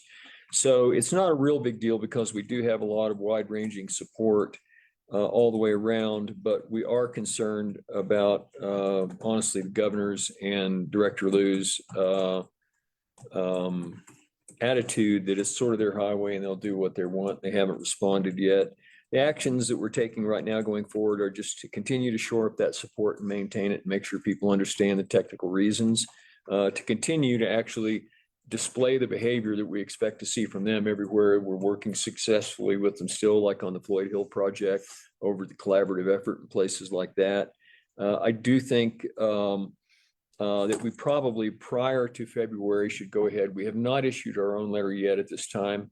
What I'd like is maybe if I can get a little direction or okay to go ahead and write a letter that is probably not as long and detailed as what the collaborative effort and the I-70 coalition sent, and craft a letter to go out to remind them that we're still waiting for a response from them on that. This time come from Clear Creek because they've heard it from everybody else. And rather than wait till February to be able to get that off, but vet that through our legal staff, including our legal NEPA team, our attorney there and our transportation, of course, director, Amy, and everybody. And so send off a letter from the chair that just says, hey, we still are holding these positions and, we haven't written to you yet, but we would certainly like a response and the opportunity to get together and talk about it. And so if you're okay with that, I'd like to craft that letter that just requests the opportunity to get together. And so I can continue to have a meeting, collect intel from them, and then have a more comprehensive report maybe in February. I don't anticipate it changes any position that the county has with regard to the record of decision, the PEIS, or the use of those lanes. We totally agreed to do it to reduce congestion and think that's the reason it should be used. And then in February, we could come back and talk about it, see if there's any reason to change those positions as a board, and have that opportunity. We just don't have enough information to even believe that that's necessary at this time, because what they're purporting is that they're not technically in violation because they haven't asked for the hours, but they may demonstrate later on that they need the hours because they run out later in the year. And that would be because they wasted a whole lot of hours when the highway was empty and they used it when they didn't need to. So if you're okay with it, I'd like to just craft that kind of half-length letter, about half the size of what the CE left, that says this is our position. We'd like to get together and have a meeting. And if you're okay with that, I'll do that.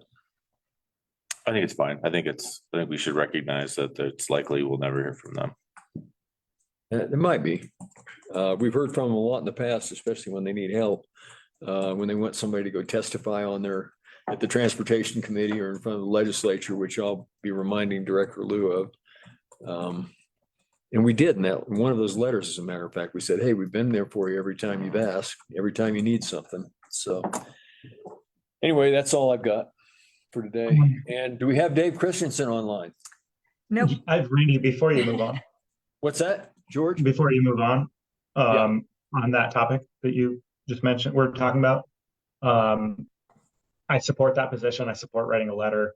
There's a possibility that letter could include direct reference to compliance with our 1041 permit.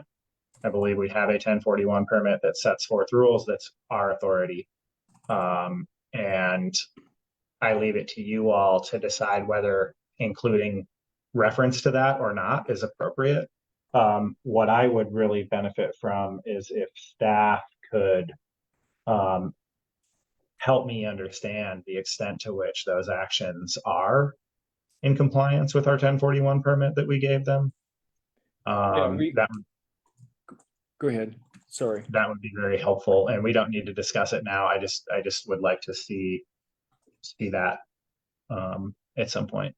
Well, we can discuss it now. So I think I will just briefly to say that we don't have the answer to that yet, but among the different, this could have been a lot longer report and I didn't want to make it that, and I won't. But among various action items that we have as a transportation team, among them is that Cindy Neely, who acts as a consultant, a non-legal consultant on our NEPA stuff, and Rebecca Allman have been tasked with the responsibility of finding out exactly how the 1041 and the operating agreement. The operating agreement that sets out the days and hours is actually between FHWA and CDOT and is not referenced in our 1041. We know that.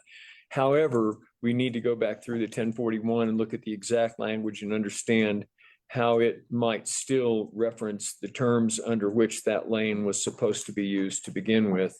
And we're waiting for that report back. And so that will be part of that will hopefully inform that letter. And I'm waiting for that report back before I write the letter, just so you know. So what you asked was a good question and we're on it already. So. I do have one really quick one. I had business with Community First Foundation, which is now called Colorado Gives Foundation. And I did circle back with Ken Kerwin, who's the CFO, and asked him to refresh the potential contract to help start a community foundation that would ultimately be supported by not the county, by the community, which is how it should work. But I know we've had conversations in the past about the county injecting a little bit of energy to get this thing off the launch pad and into orbit. And so he's going to provide us that, and it'll be available before we have our retreat on the 9th. And I've also spoken to a few different prominent community members who have a stake in the well-being of the community and the nonprofit infrastructure here. And I have a few people who have agreed to kind of participate on perhaps a 12-month task force to get this thing off, help get this thing off the ground. Now I'm really done. Okay. Me too. George, anything else that's occurred to you while you were sitting there staring at the surf? We're going to be in a little bit late. Nope, nothing from me. That's what I would be saying.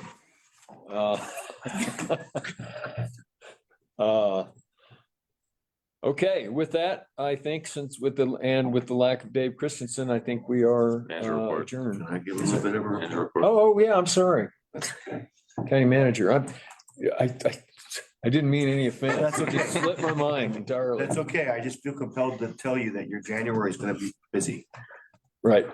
January 8th is the date that we selected to give our assessor as much time as possible to compile the abstract of assessment. So we'll be bringing that to you the morning of January 8th, along with the levying of property taxes in general and also for the ESD. January 9th is our retreat. So there's been some comments about the potential of talking a little bit about the romp and its priorities. I was not intricately involved in that in that process of developing it, right? So I may be asking to bring Amy along to that conversation. That's something we can talk about individually. We are trying to get a meeting set, as Sean was alluding to, with all the municipalities to have Mission CIT come in and to brief all of you on their final report and their assessment of the fire authority. We're looking at January 23rd through the 25th. Those are the dates that work for one community. Another community is asking for the 29th. So it's a little bit like herding cats. So we're trying to get that on the calendars quickly. So they can get their plane tickets purchased, et cetera. We have one regular meeting in January. That's January 16th. That agenda is already filling up. We're already into the early afternoon. That far out. So that's going to be a long day there. January 17th, you have a joint meeting with the Open Space Commission. And then January 24th, in this room, we are holding a meet and greet for our EMS staff to meet any of the candidates that we're interviewing for EMS director. I've sent that invite to you as well, so you can have an opportunity to meet the candidates that we're going to be interviewing the following day. So January's quickly filling up. Then I am out of the office starting tomorrow morning through the following week. So happy holidays. Good for you. With that, is there anyone else that wants to give a report? I might be These guys insulted. have been staying around. For I know. It's just been a long What do you time. want? Like, what's going on over What do you there? want anyway? They want your signature. They're waiting on a check. Try and add something to that consent agenda on the 16th. On this, yeah, okay. All right. Thanks for all the good work, by the way, as long as Yeah. you're sitting there listening to us all this time. Well, I can gladly report, we just got a little Christmas thank you from the folks at Henderson Line for the road work we just Yay! did. All right. Oh, nice. That's Road awesome. bridge. Let y'all take a look at that. That's awesome. Good job. Hey, everybody that's still listening, all two of you out there, that's just one of those, that's kudos to Road and Bridge as usual for all the fine work you're doing.